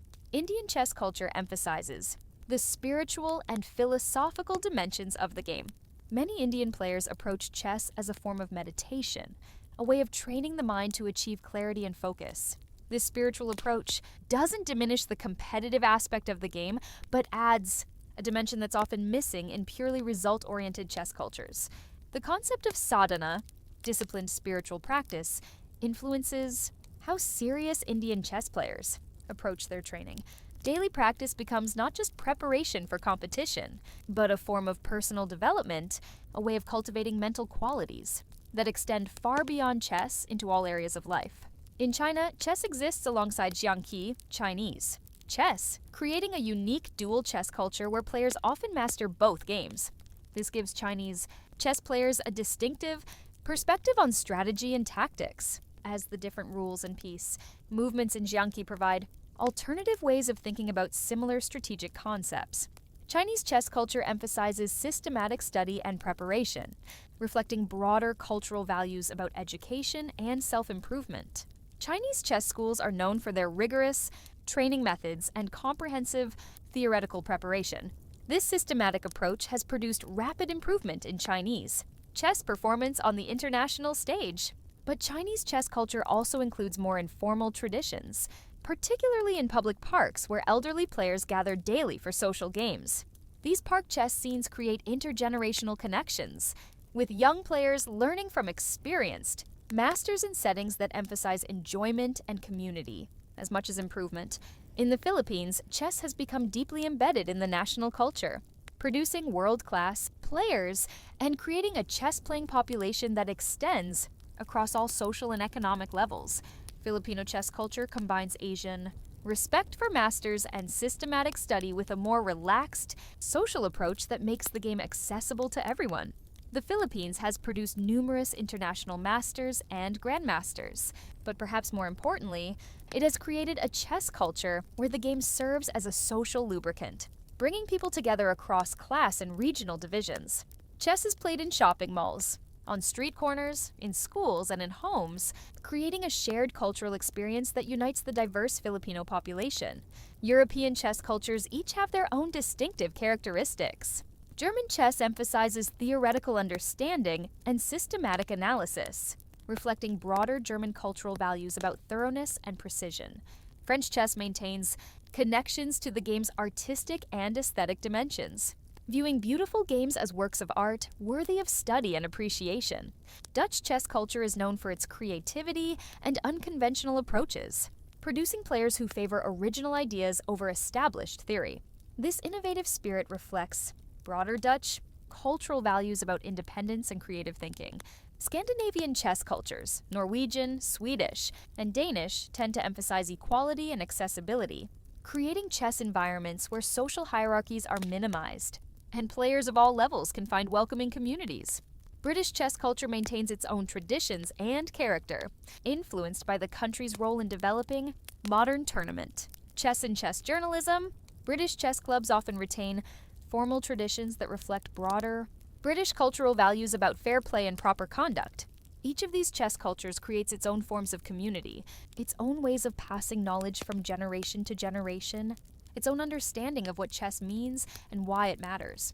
Yet, despite these differences, chess provides a universal language that allows players from different cultures to communicate across linguistic and cultural barriers. When players from different countries meet over a chessboard, they're engaging in a form of cultural exchange that requires no translation. The moves speak for themselves, revealing playing styles and approaches that reflect cultural values and traditions while simultaneously transcending them. This global chess community creates connections that extend far beyond the game itself. Players who meet at international tournaments often maintain friendships for decades, bonded by shared experiences over the chessboard. Chess becomes a passport to a global community, where nationality matters less than the quality of your moves and the depth of your understanding. The internet has created new forms of global chess culture, where players from every continent can compete and learn together in real time. Online chess platforms host millions of games daily, creating virtual chess communities that span time zones and continents. These digital chess cultures develop their own customs, etiquette, and traditions, adding new layers to the game's global reach. Yet even in this connected world, local chess cultures maintain their distinctive characteristics. The way chess is taught in Russian schools differs from instruction. Methods in American chess camps. The chess cafe culture of Paris operates according to different social rules than the chess clubs of Tokyo. These differences enrich the global chess community, ensuring that the game continues to evolve and develop new expressions of its fundamental appeal. As you drift deeper into sleep, let your mind wander through this global chess landscape, from the tea houses of Moscow to the parks of Havana, from the clubs of Reykjavik to the schools of Mumbai. Each location adds its own colors to the chess tapestry, creating a worldwide community united by 64 squares and 32 pieces, yet infinitely diverse in how it expresses the eternal appeal of the royal game. Now let's walk slowly through the gallery of chess immortals, those remarkable minds who elevated the game from mere entertainment to high art, who saw patterns and possibilities that escaped everyone else, who left behind games and ideas that continue to inspire and mystify centuries after their deaths. These aren't just chess champions, they're explorers of the infinite, artists working in a medium of pure thought. We begin with Paul Morphy, the American prodigy who burst onto the chess scene in the 1850s. Like a comet blazing across a dark sky, Morphy didn't just play chess, he transformed it, showing the world what the game could become when approached with perfect understanding and intuitive genius. Born in New Orleans in 1837, Morphy learned chess at age 10 by watching his father and uncle play, absorbing the principles of the game through observation rather than formal instruction. What made Morphy extraordinary wasn't just his tactical brilliance, though his combinations were breathtaking, but his profound understanding of chess, principles that wouldn't be formally articulated for decades. He developed his pieces rapidly, controlled the center, and attacked with a precision that seemed almost supernatural. His games flowed with a logic so compelling that even masters who lost to him would marvel at the beauty of their own defeat. Morphy's most famous games read like chess poetry.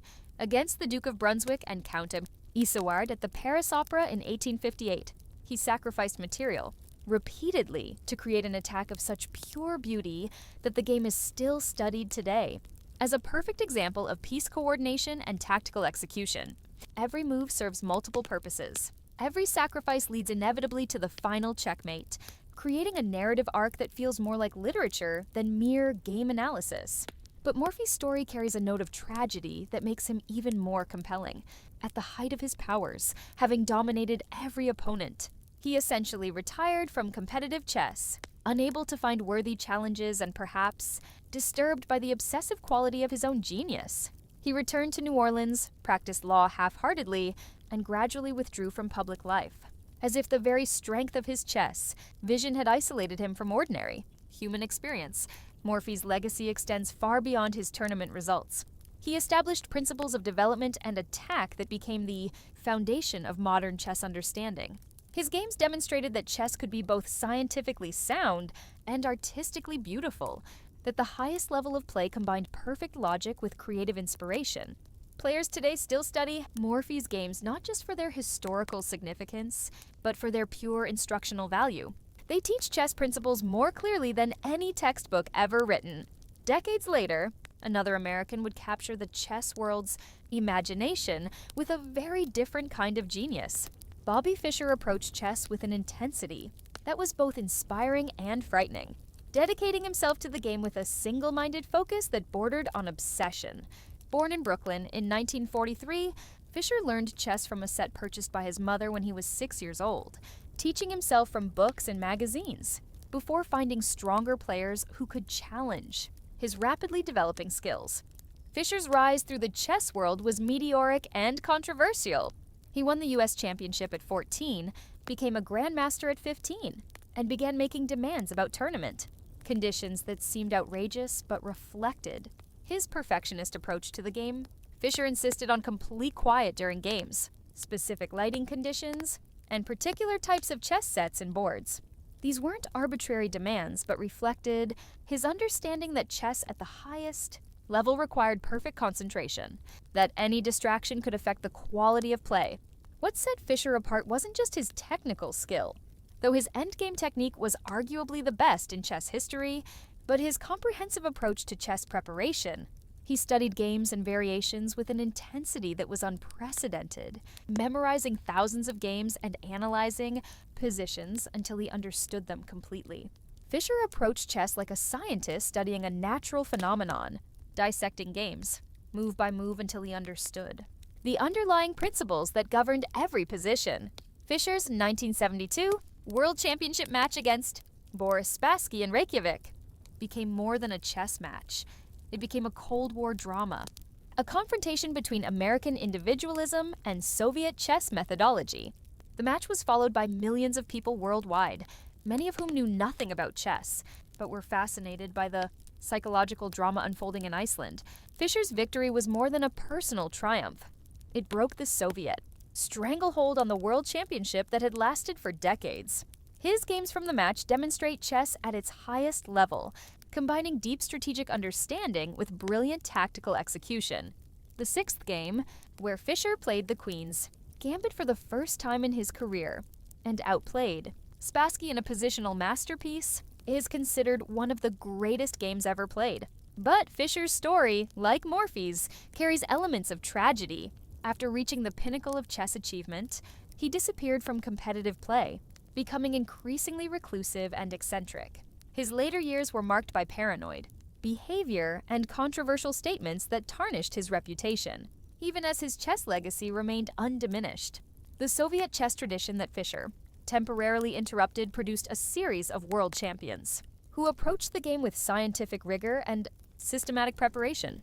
Garry Kasparov, perhaps the strongest player in chess history, represented the culmination of this tradition while simultaneously transcending it through his own unique genius. Kasparov combined the theoretical preparation of Soviet chess with an attacking style that was purely his own. His games were characterized by dynamic piece play, complex tactical calculations, and a competitive fire that was visible even to casual observers. Kasparov didn't just win games, he dominated them, creating positions of such complexity that his opponents would collapse under the psychological pressure of having to find precise moves in time trouble. The 1985 World Championship match between Kasparov and Anatoly Karpov marked a generational changing of the guard in chess. Karpov, the previous champion, represented classical Soviet chess, patient, positional, technically perfect, but somewhat conservative. Kasparov brought a new dynamism to the game, showing that even at the highest level, chess could be approached with aggressive creativity. Kasparov's most famous opponent wasn't human, but artificial, IBM's Deep Blue computer. Their matches in 1996 and 1997 represented a historic confrontation between human intuition and computer calculation. Kasparov's victory in 1996 seemed to demonstrate the superiority of human creativity over brute force calculation, but his loss in 1997 marked a turning point in the relationship between humans and computers in chess.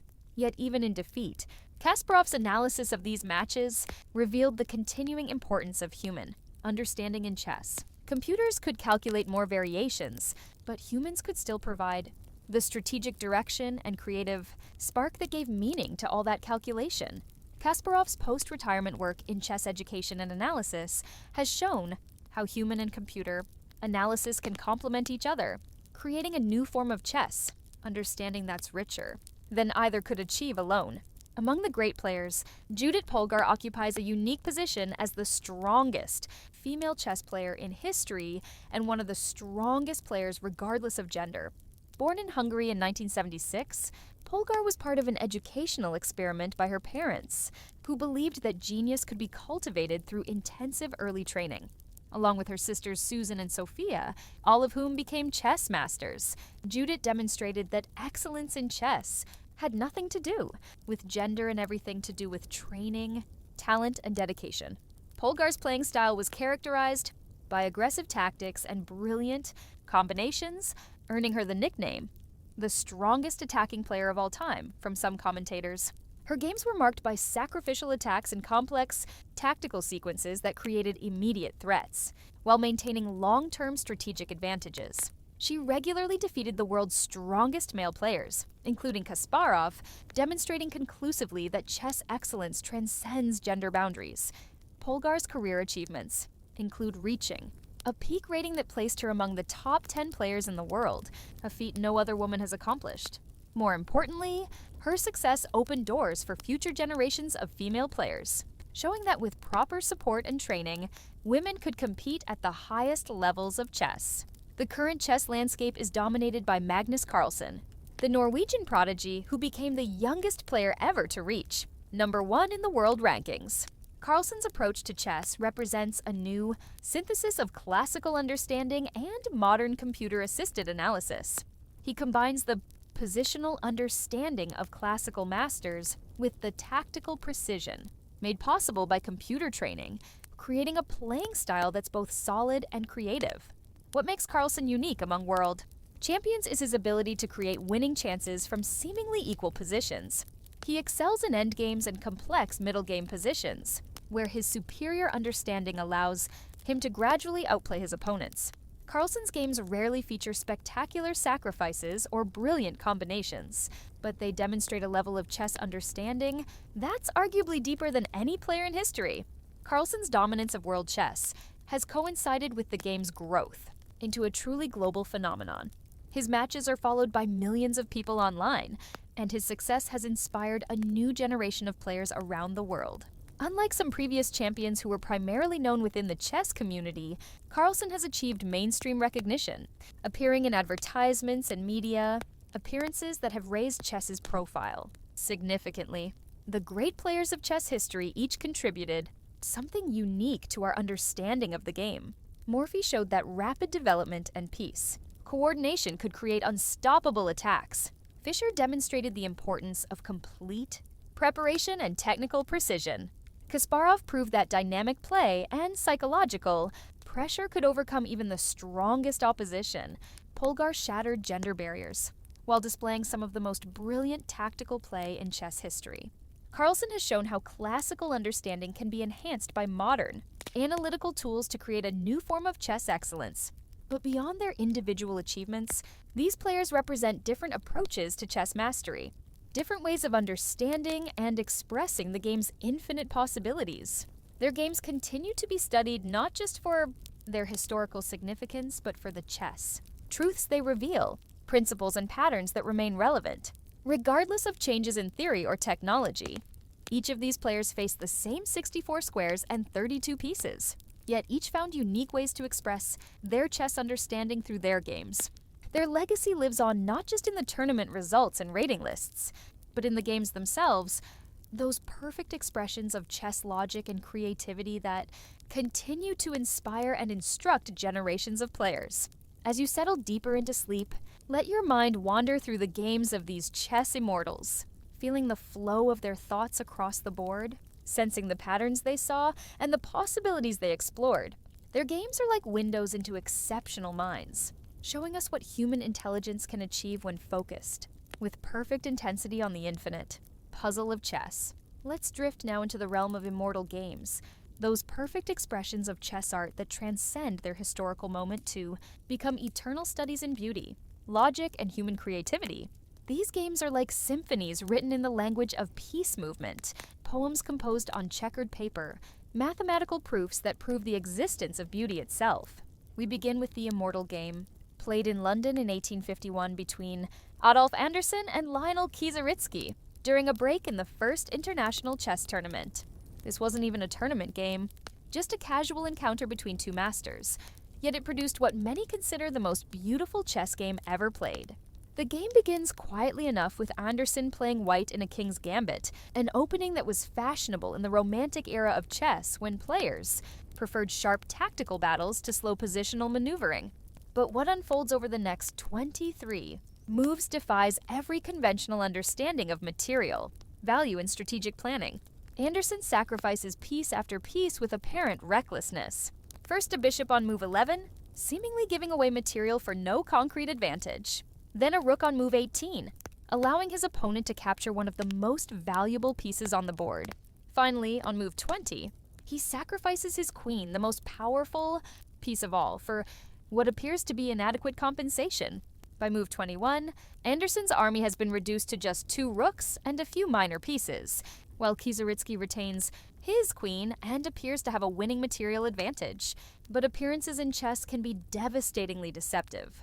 Anderson's sacrifices weren't random acts of aggression, but carefully calculated moves in a grand, tactical symphony that's been building toward its inevitable climax. The final moves of the game unfold with the mechanical precision of a clockwork masterpiece. Anderson's remaining pieces coordinate perfectly, driving Kieseritzky's king into a mating net that becomes tighter with each move. The black king, surrounded by his own pieces and unable to escape, falls to checkmate on move 23 in a position where white has sacrificed his queen and both rooks, yet still delivers mate with his minor pieces. What makes the Immortal game truly immortal isn't just its tactical brilliance, but its demonstration of chess principles that remain true today. Anderson showed that piece activity and coordination can be more valuable than material advantage, that development and king's safety matter more than the crude arithmetic of piece values. Every move in the game serves multiple purposes, creating threats while improving piece positions, building toward the final combination, while maintaining perfect tactical alertness. Just 2 years later, Anderson played another game that would join the pantheon of chess immortals. The evergreen game, played against Jean Dufresne in Berlin in 1852, demonstrates a different kind of chess beauty: the slow construction of an attack through patient piece maneuvering and strategic preparation.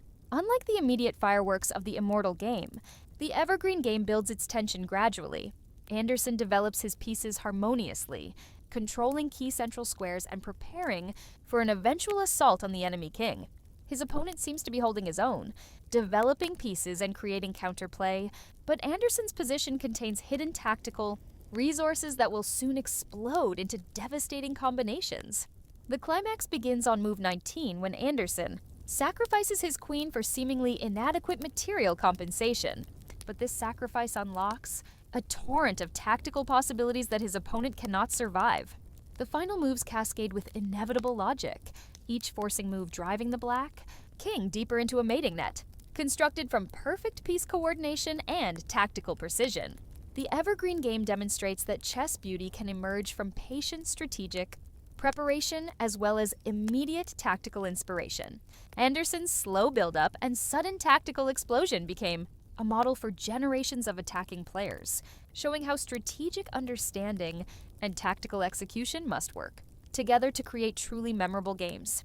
Moving forward in chess history, we encounter another type of immortal game: Bobby Fischer's victory over Donald Byrne in the 1956 Rosenwald Trophy tournament, played when Fischer was just 13 years old.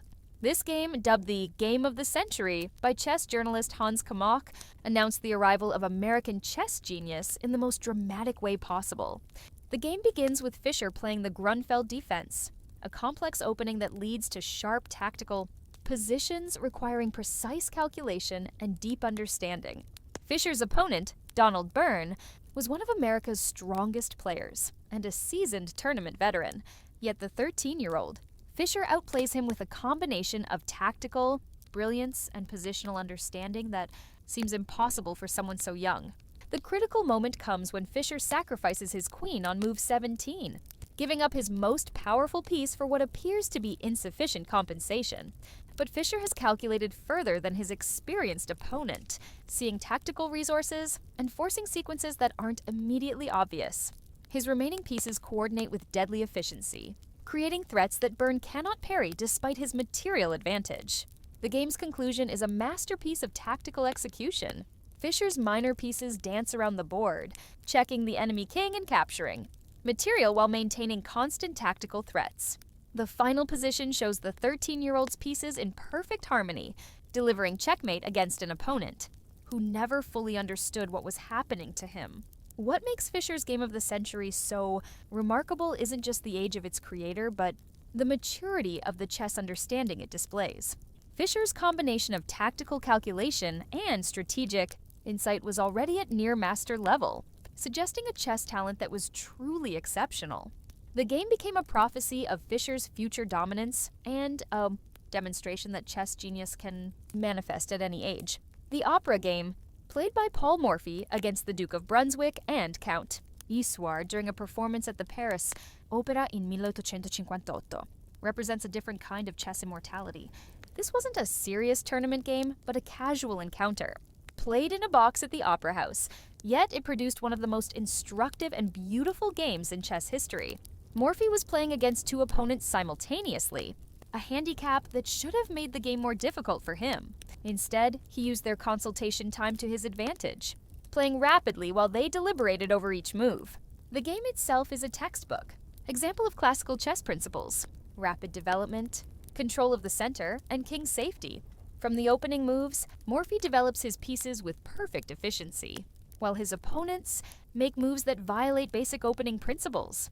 They move the same piece twice in the opening, fail to develop their kingside pieces, and leave their king in the center where it becomes vulnerable to attack. Morphy punishes these errors with a series of moves that are both strategically sound and tactically brilliant. The climax of the opera game comes when Morphy sacrifices his rook to expose the enemy king to a final mating attack.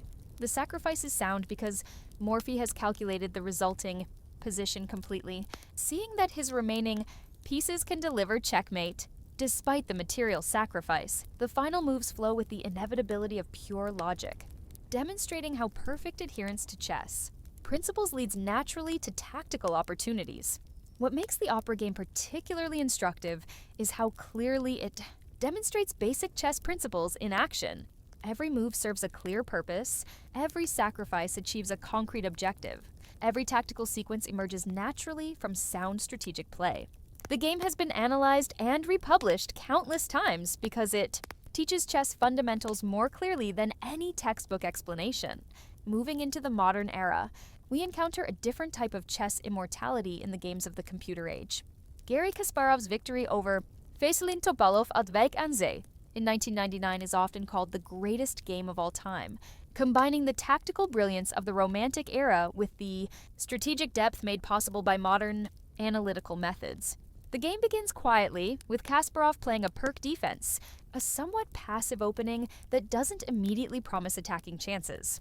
But Kasparov gradually builds pressure on the queen side, while maintaining perfect tactical alertness for any opportunities that might arise. His opponent plays actively, creating counterplay and maintaining the balance. But Kasparov's position contains hidden tactical possibilities that will soon explode into devastating combinations.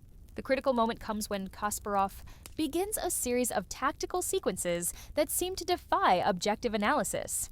He sacrifices material repeatedly, creating complications that require precise calculation many moves deep. Computer analysis later confirmed that Kasparov's intuitive sacrifices were objectively sound, but at the board, without computer assistance, they required a level of tactical vision that bordered on the supernatural. The game's conclusion is a masterpiece of modern chess art. Kasparov's pieces coordinate in ways that seem to violate the normal rules of piece mobility, creating threats from unexpected angles and maintaining constant tactical pressure. The final position shows a level of piece, coordination, and tactical complexity that represents chess understanding at its absolute peak. What makes Kasparov's victory so remarkable is how it combines classical chess principles with modern analytical depth.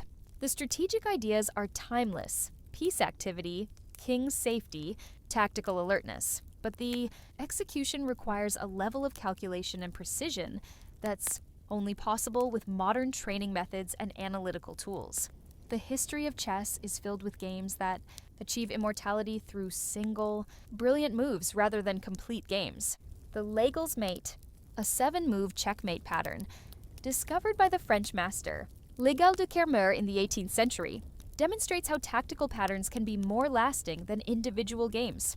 This beautiful combination, involving a queen sacrifice that leads to forced checkmate, has been repeated thousands of times by players who learned the pattern from chess, books, and training materials. Similarly, the Blackburn Shilling Gambit, a trap in the Italian game that punishes premature development, has claimed countless victims over more than a century. Named after the English master Joseph Henry Blackburn, this tactical pattern demonstrates how chess knowledge accumulates over time, with discoveries by individual players becoming part of the collective wisdom of the chess community. Modern chess has produced its own types of immortal games, often characterized by deep strategic preparation and computer-assisted analysis. Magnus Carlsen's victory over Sergei Karyakin in the rapid playoff of their 2016 World Championship match combined classical endgame technique with modern time management skills, showing how timeless chess principles adapt to contemporary playing conditions.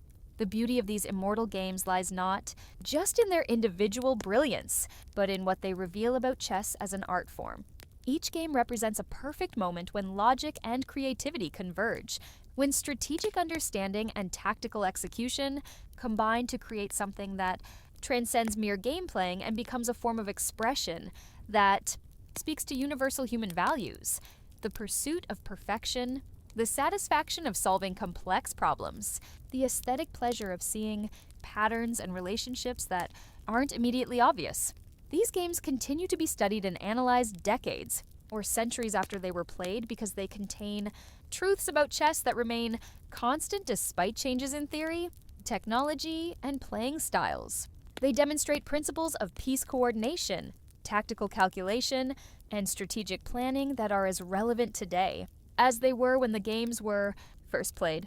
As you drift toward deeper sleep, let these immortal games play through your mind, not as abstract sequences of moves, but as expressions of human creativity and intelligence, as demonstrations of what becomes possible when the human mind engages fully with the infinite possibilities, contained within 64 squares and 32 pieces.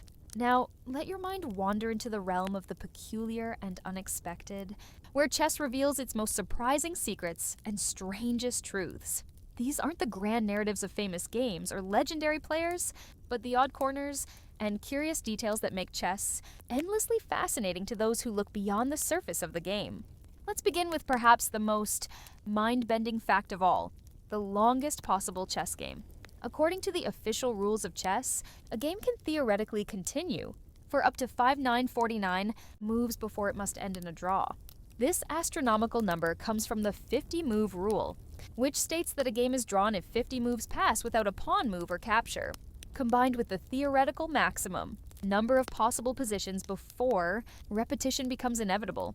To put this in perspective, if both players used every second of a typical tournament time control, say 2 hours each, and played the longest possible game, the match would last approximately 16 hours and 40 minutes.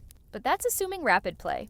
If players took their full time for each move in the longest possible game, the match could theoretically continue for weeks or even months. The practical longest game on record lasted 269 moves and took over 20 hours to complete, played between Ivan Nikolic and Goran Arcevic in Belgrade in 1989. The players battled through a complex rook and pawn endgame that required precise technique to convert a minimal advantage. Spectators came and went, meals were served and cleared away, and still the game continued. Both players determined to find the truth hidden within the position. But chess's relationship with extreme length goes beyond individual games. The concept of chess 960, or Fischer random chess, creates 960 different possible starting positions, each requiring completely different opening preparation. If a dedicated player wanted to master just the first 10 moves of every possible chess 960 starting position, they would need to memorize millions of variations, a task that would take multiple lifetimes to complete. On the opposite end of the spectrum, chess can end almost immediately.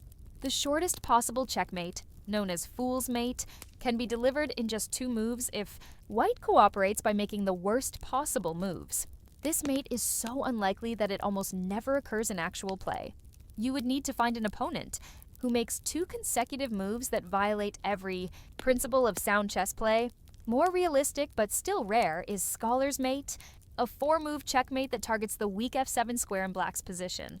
This attack is easily parried by anyone who knows basic opening principles, but it continues to claim victims among beginning players who haven't yet learned to recognize the threat. Chess teachers often use Scholar's Mate as an educational tool, showing students how aggressive but unsound attacks can succeed against unprepared opponents, while failing against those who understand basic defensive principles. Chess has had a complicated relationship with authority throughout history. The game was banned in France by King Louis IX in 1254, who considered it a form of gambling and a distraction from more serious pursuits.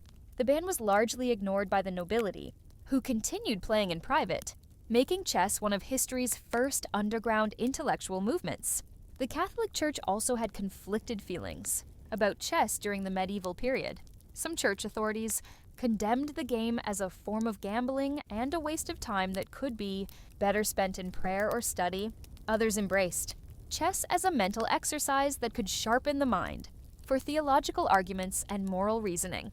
This theological debate about chess continued for centuries, with different religious authorities reaching different conclusions about the game's spiritual value. In the Soviet Union, chess faced a different kind of official scrutiny. While the state heavily promoted chess as a demonstration of communist intellectual superiority, individual players could fall from favor if their games or behavior didn't align with political expectations. Some players found their tournament invitations withdrawn, or their travel restricted based on political considerations that had nothing to do with their chess ability. Chess has inspired some truly bizarre training methods throughout history. The Soviet master Alexander Alekhine was known to practice chess positions while swimming, using waterproof boards to analyze games while doing laps in hotel pools. He believed that physical exercise stimulated mental clarity, and that the rhythmic nature of swimming helped him see chess patterns more clearly. Garry Kasparov employed an unusual training regimen that included boxing and martial arts, believing that physical conditioning was essential for mental performance in long chess matches.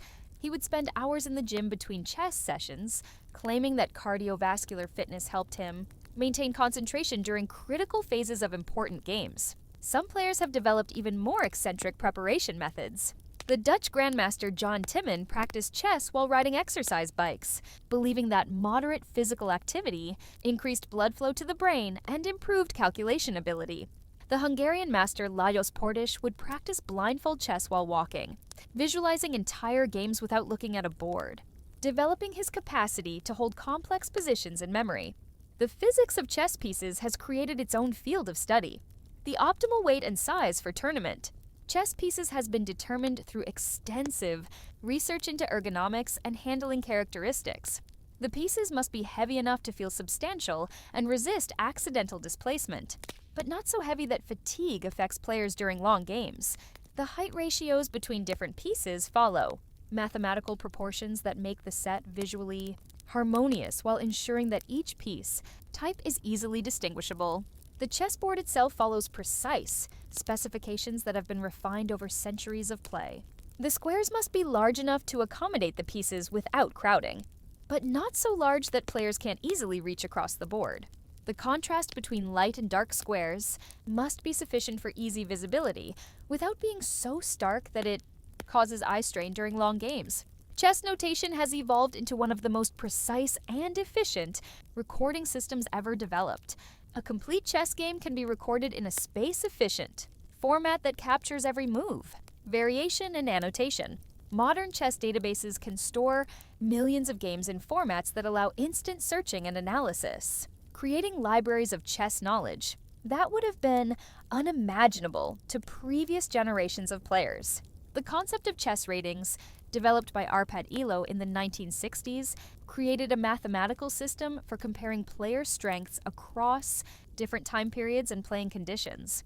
The Elo system is so mathematically sound that it has been adapted for use in other competitive activities, from sports rankings to video game matchmaking systems. A player's chess rating becomes a numerical representation of their playing strength that can be compared with any other rated player in the world. Chess has influenced language in unexpected ways. The term checkmate derives from the Persian phrase shah mat, meaning the king is dead. Many common expressions, pawn in someone's game, knight in shining armor, getting your king to safety, originated in chess terminology and entered everyday language through metaphorical usage.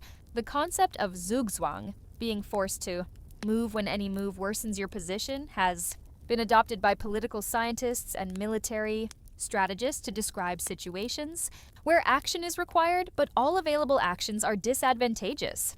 Chess terminology has become part of the vocabulary used to analyze complex strategic situations in fields far removed from the game itself. Chess has produced some remarkable longevity records. The Hungarian master Laszlo Szabó continued playing competitive chess into his 80s, demonstrating that the game can be pursued at a high level throughout an entire lifetime. The oldest chess tournament on record featured players whose combined ages exceeded 700 years, proving that chess provides intellectual stimulation and social connection for players well into their senior years. The memorization abilities, developed by serious chess players, often extend to other areas of life. Many grandmasters possess exceptional memories for numbers, names, faces, and other types of information, suggesting that the mental training required for chess excellence creates cognitive abilities that transfer to other domains. Computer analysis has revealed some surprising truths about chess that contradicted centuries of human understanding. Positions that were considered winning for generations turned out to be drawn with perfect play, while other positions, thought to be hopeless, contained hidden resources that could save the game. These discoveries have forced chess theory to be constantly revised as computer analysis reveals deeper truths about positions that humans had misunderstood for decades. The concept of chess boxing, a hybrid sport combining chess play with boxing rounds, was invented as an art project, but has evolved into an actual competitive sport, with its own tournaments and championships. Players alternate between boxing rounds and chess games, with victory possible through either checkmate or knockout. This bizarre combination requires both physical and mental conditioning, creating one of the most unusual athletic pursuits ever devised.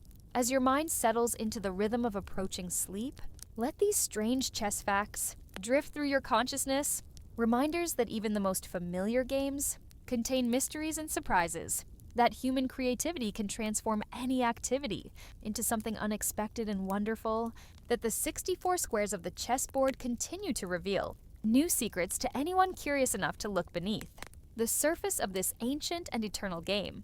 Let's drift now into the peculiar poetry of chess language, where everyday words take on specialized meanings and foreign phrases, become as familiar as your own name. Chess has developed its own vocabulary over centuries of play, borrowing from dozens of languages, and creating new terms that capture subtle concepts that ordinary language can't express. The foundation of chess language is algebraic notation, that elegant system of letters and numbers that allows any chess game to be recorded with mathematical precision. Each square on the board has its own address, A1 through shade, creating a coordinate system that transforms the abstract space of the chessboard into something as precisely mapped as a city street grid. Watch how the notation works. When a piece moves, we record its destination square, sometimes adding the piece symbol if clarification is needed. A pawn moving to e4 is simply written e4. A knight moving to f3 becomes nf3. Captures are marked with an x. NXF3 means a knight captures something on f3. Check is marked with a plus. NF3 plus means the knight gives check. Checkmate gets a hashtag. QH7 nears means the queen delivers mate on h7. This system creates a form of chess literature where entire games can be read like poetry. The king's Indian attack might begin. 1 NF3. Diva 2.G3 NF6 3 G-bar. Send next 4.00. BG4. Sequence of symbols that experienced players can read as easily as words, seeing not just the moves but the plans and ideas behind them.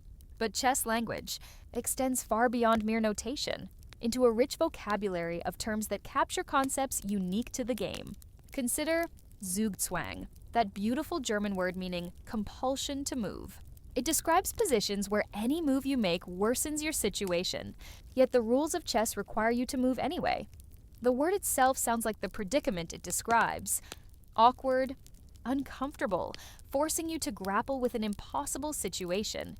Zwischenzug is another German import, meaning in-between move, a tactic, where you insert an unexpected move into a sequence, often changing the entire character of the position. Instead of making the obvious recapture or continuation, you pause to play a move that improves your position, before returning to the main line of play. The word captures the subtle timing that makes this tactic effective. En passant comes from French, meaning in passing, and describes the special pawn capture that allows you to take an enemy pawn that has just moved 2 squares, as if it had moved only 1. This unusual rule exists to prevent pawns from jumping over enemy pawns that could have captured them if they had advanced 1 square at a time. The French phrase perfectly captures the fleeting nature of this opportunity. It must be taken immediately or lost forever. Fianchetto is Italian for little flank, describing the development of a bishop to the long diagonal after advancing the knight's pawn. The word suggests something graceful and artistic, which perfectly matches the elegant diagonal lines. Created by a fianchettoed bishop. A fianchettoed bishop doesn't dominate the center directly, but influences it from a distance, creating subtle pressure that can accumulate into significant advantages. Chess has borrowed culinary metaphors that reveal how players think about the game. A pawn sandwich describes a formation where two pawns on the same file trap an enemy piece between them. Cooking refers to the process of gradually improving your position through small moves that collectively create large advantages. A position is raw when the tactical possibilities haven't been fully explored. Well done when all the variations have been calculated precisely. The concept of tempo reveals chess's musical connections. Tempo in chess means time or speed, but not clock time, rather, the efficiency of your moves. Gaining tempo means accomplishing your goals with fewer moves than your opponent, while losing tempo means taking extra moves to achieve the same result. A tempo move forces your opponent to respond, giving you the initiative while they must react to your plans. Players speak of wasting a tempo when they make a move that doesn't improve their position, like moving a piece to a square and then immediately moving it somewhere else. The endgame has spawned its own specialized vocabulary. Opposition doesn't mean conflict, but rather a precise, geometric relationship between kings and pawn endings. When kings face each other with one square between them, the player who doesn't have to move holds. The opposition, a crucial advantage that can determine whether a pawn promotes or not. The word suggests the tense standoff these positions create, where the slightest misstep decides the game's outcome. Triangulation borrows from geometry to describe a king maneuver, where you move in a triangle to lose a tempo and force your opponent into zugzwang. The king visits 3 squares in sequence, returning to its starting position, having accomplished the subtle goal of making your opponent move first in a critical position. Consider how chess players speak of their pieces with such personality. A bishop is bad not because it's poorly placed, but because its own pawns block its diagonals. A knight can be outposted on a strong square where enemy pawns can't attack it. Rooks lift to the 3rd or 4th rank, elevating themselves to attack along files and ranks. Queens infiltrate enemy positions, suggesting espionage and stealth. The language of tactics creates its own poetry. A fork attacks 2 pieces simultaneously, like the pronged utensil it's named after. A pin holds a piece in place, because moving it would expose something more valuable behind it. The piece is pinned like a butterfly to a display board. A skewer reverses this relationship, forcing a valuable piece to move and exposing something less valuable behind it, like meat sliding off a cooking skewer. These words transform abstract patterns into memorable images. A discovered attack sounds like buried treasure being unearthed. A decoy suggests cunning and misdirection. Deflection implies bending something away from its natural path.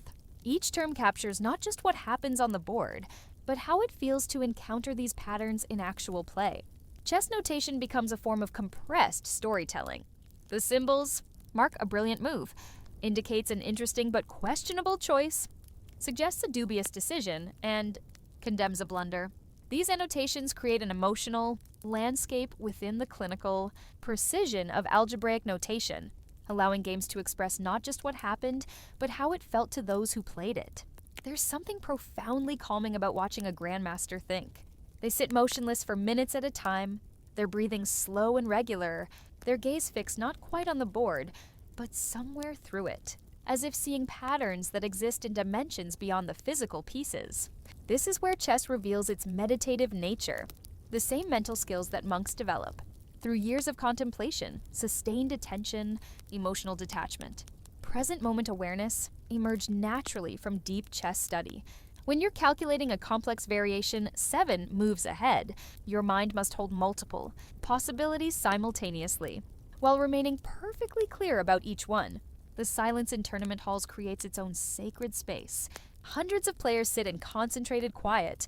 The only sounds the soft tap of pieces on boards and the whisper of score sheets being marked. Time becomes elastic in these moments. Minutes can feel like hours when you're searching for the right move. Yet hours pass like minutes when you're absorbed in deep calculation. Watch how a master approaches a critical position. Their hands rest calmly on the table or fold quietly in their lap. Their shoulders remain level, their breathing steady. There's no fidgeting, no nervous energy, just pure, focused attention flowing toward the board like water finding its level. This physical stillness isn't forced. It emerges naturally from mental concentration, so complete that the body becomes unnecessary, almost forgotten.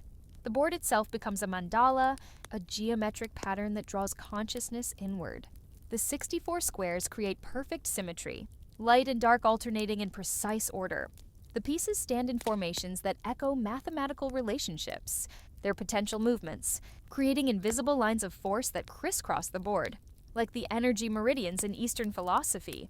Each piece type embodies different qualities of movement and thought. The rook moves with direct, linear force, the mind cutting straight to logical conclusions. The bishop glides along diagonals, thinking laterally, finding connections others miss. The knight leaps in its unique L-shaped pattern, representing intuitive jumps that bypass conventional logic. The queen combines all linear movements, like consciousness, that can think in every direction simultaneously. The king, paradoxically the most important yet weakest piece, moves one square at a time in any direction. This mirrors the nature of wisdom itself, powerful not through force, but through careful, deliberate choices. The king cannot capture what it cannot escape from, teaching us that true strength comes from understanding our limitations. Endgame positions distill chess to its purest essence. With few pieces remaining, every move carries enormous weight. Players can spend 30 minutes on a single decision, not from uncertainty but from the desire to find the one perfect move among many good ones. These positions teach patience in its deepest form, the willingness to sit with complexity until clarity emerges naturally. The concept of quiet moves in chess parallels the quiet mind in meditation. A quiet move doesn't capture anything or give check, doesn't announce itself with obvious threats. Instead, it improves the position subtly, often by simply placing a piece on a better square or preparing for future possibilities. These moves require the most profound understanding, because they're based on positional intuition rather than concrete calculation. Consider how chess teaches acceptance of uncertainty. You cannot calculate every possible continuation to the end of the game. At some point, you must trust your positional judgment and make peace with the unknown. This mirrors life itself. We make our best decisions with incomplete information and must accept whatever outcomes follow. The rhythm of chess games creates its own form of breathing meditation. The alternation between thinking time and moving time, between your turn and your opponent's, establishes a natural cycle of engagement and rest. During your opponent's time, you can relax your active calculation and simply observe, letting the position's features reveal themselves without forcing. Great chess players speak of seeing the board differently as their skill develops. Beginners see individual pieces. Improvers see simple tactics. Masters see pawn structures and piece coordination. Grandmasters see dynamic imbalances and strategic themes. This progression mirrors the deepening awareness that comes from contemplative practice, the same phenomenon examined with increasing subtlety and depth. The endgame king and pawn versus king demonstrates chess at its most zen-like. With just 3 pieces on the board, the position's essential nature becomes transparent. Every tempo matters, every square choice carries consequence, yet the optimal path forward requires no complex calculation, just clear perception of the position's natural requirements.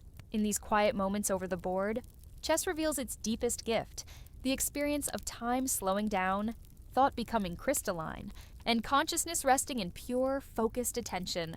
The game creates a sanctuary, where the mind can practice the art of thinking clearly. About one thing at a time, let your mind settle now, as we explore chess facts in gentle repetition, each one washing over you like soft waves. The pawn structure forms the skeleton of every chess position. Pawns move only forward, never backward, creating permanent features that shape the entire game. Pawn chains, where pawns protect each other diagonally, creating strong formations, like links in a chain, each supporting the next. In perfect harmony, the French defense begins with e6, controlling the center, creating solid foundations, like ancient castles, built to last. The Sicilian defense starts with c5, fighting for central squares, asymmetrical patterns, creating dynamic imbalances, where both sides seek advantage. The king's gambit offers a pawn on f4 for quick development, sacrificing material. For tempo and initiative, bold and romantic, knight movements in their L-shaped pattern. 2 squares, one direction, 1 square perpendicular, landing always on opposite colors. From where they started, bishop pairs, working together, controlling light and dark, complementing each other, like day and night, in perfect balance. Rook movements along ranks and files, straight lines of power, cutting across the board, horizontal and vertical, clean and direct. The chess champions, in their eternal sequence, Steinitz, the first official world champion. Lasker, who held the title for 27 years. Capablanca, the chess machine. Alekhine, the tactical genius. Yue, the gentleman champion. Botvinnik, the patriarch. Smyslov, the artist. Tal, the magician. Petrosian, the defender. Spassky, the universal player. Fischer, the American hero. Karpov, the positional master. Kasparov, the dynamic force. Kramnik, the solid champion. Castling, the special move. King and rook together, finding safety. Behind a wall of pawns, the only move that moves 2 pieces. En passant, the phantom capture. When pawns jump 2 squares forward, they can be taken as if they moved only 1. Promotion, when pawns reach the 8th rank, they transform into any piece, except a king. New queens born from humble pawns. The center squares, e4, e5, d4, d5, the heart of the board, where battles begin. Control the center, control the game. Development, bringing pieces out from their starting squares. Knights before bishops. Castle early, connect the rooks. Tempo, the rhythm of moves. Gaining time, losing time.